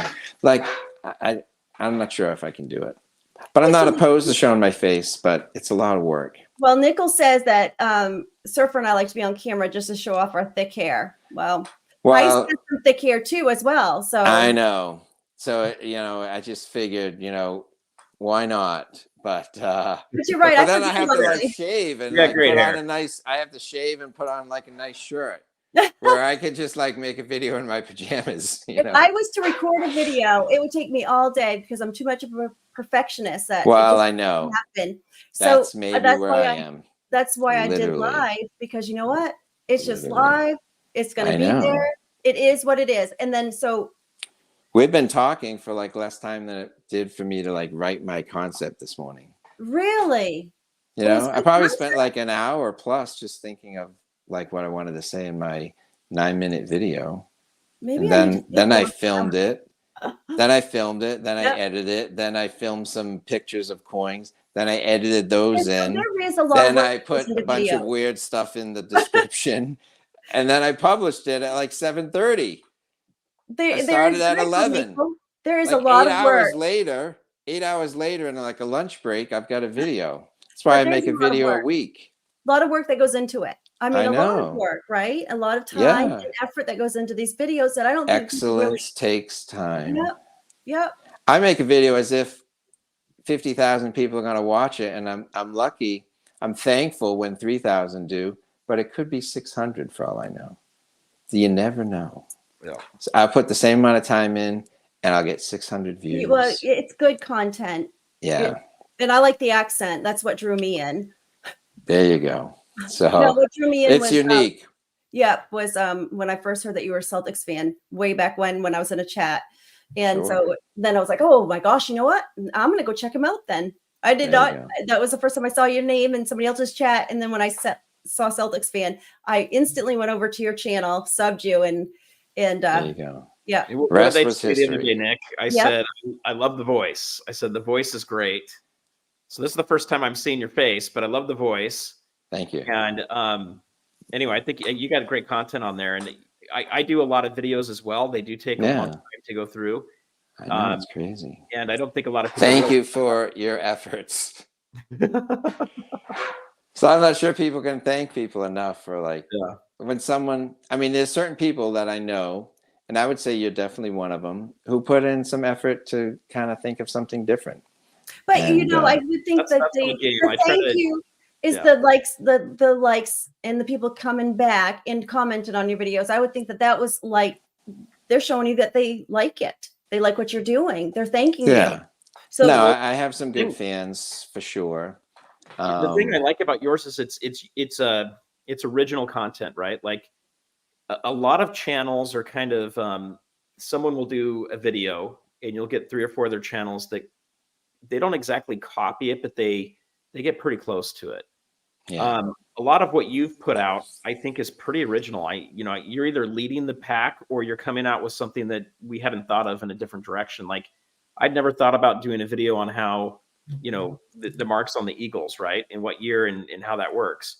And then even with premiums, a lot of times people are talking about premiums, but don't know how to get to the not premium. actually doing the math of it. They're not really working through it.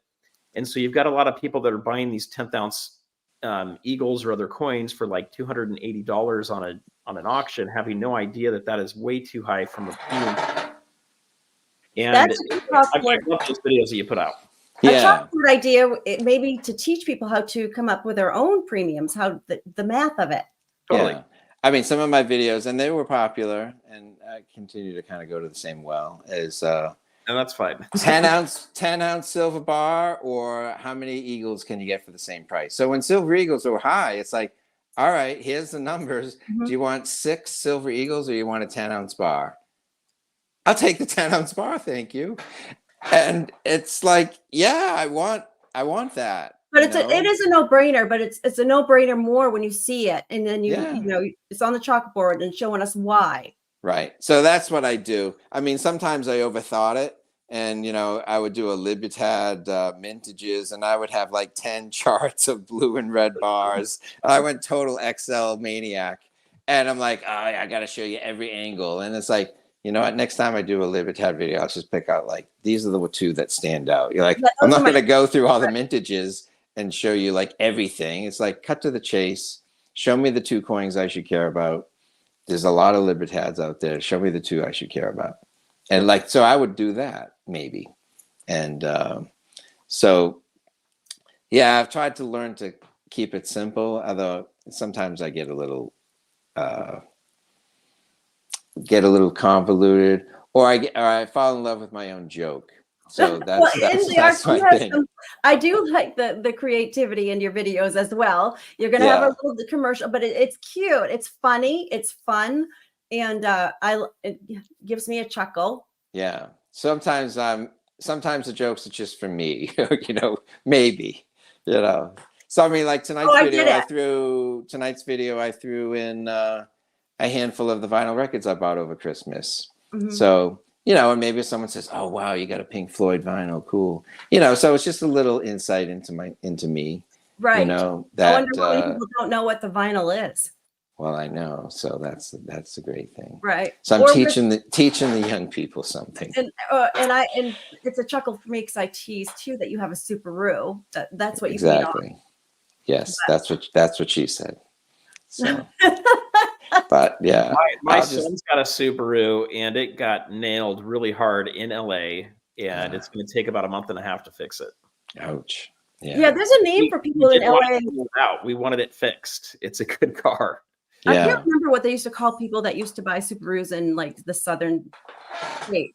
Because when I first moved down south, I always thought the Subarus were just for New England. And then they eventually kind of went all over the United States and then got popular everywhere. So now we have a unique name for them here in my state. I don't know if Heist does, but we do have a unique name for them now.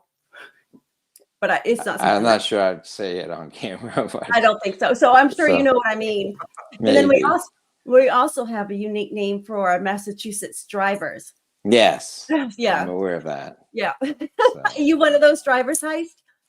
No, we call those Rhode Island drivers. Okay. Well, I do say though that I would much rather have a Massachusetts driver than a Florida driver. Yes. But I think so.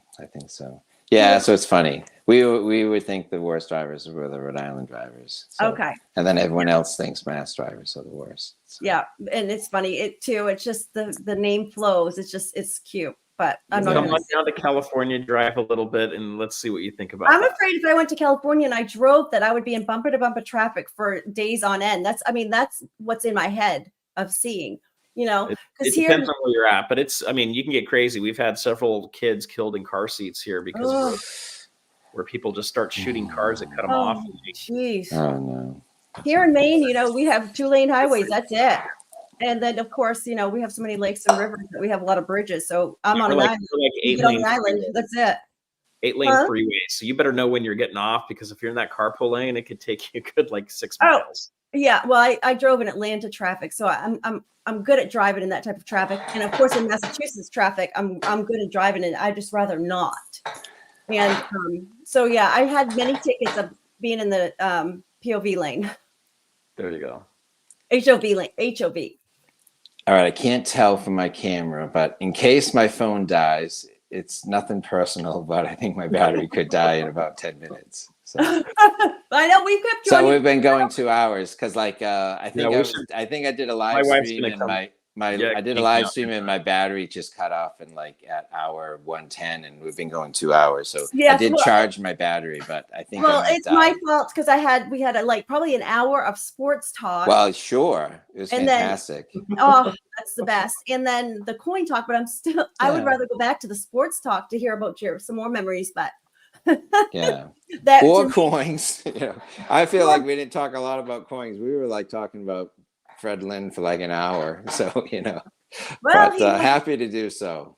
Yeah. Well, I'm going to go back and look for him. So I don't know him. Yeah, no, he's great.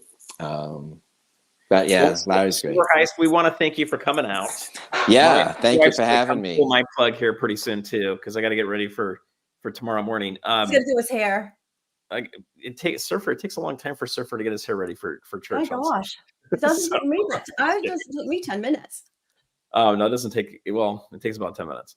But anyway, I want to thank you for coming out on the show. I love watching your channel.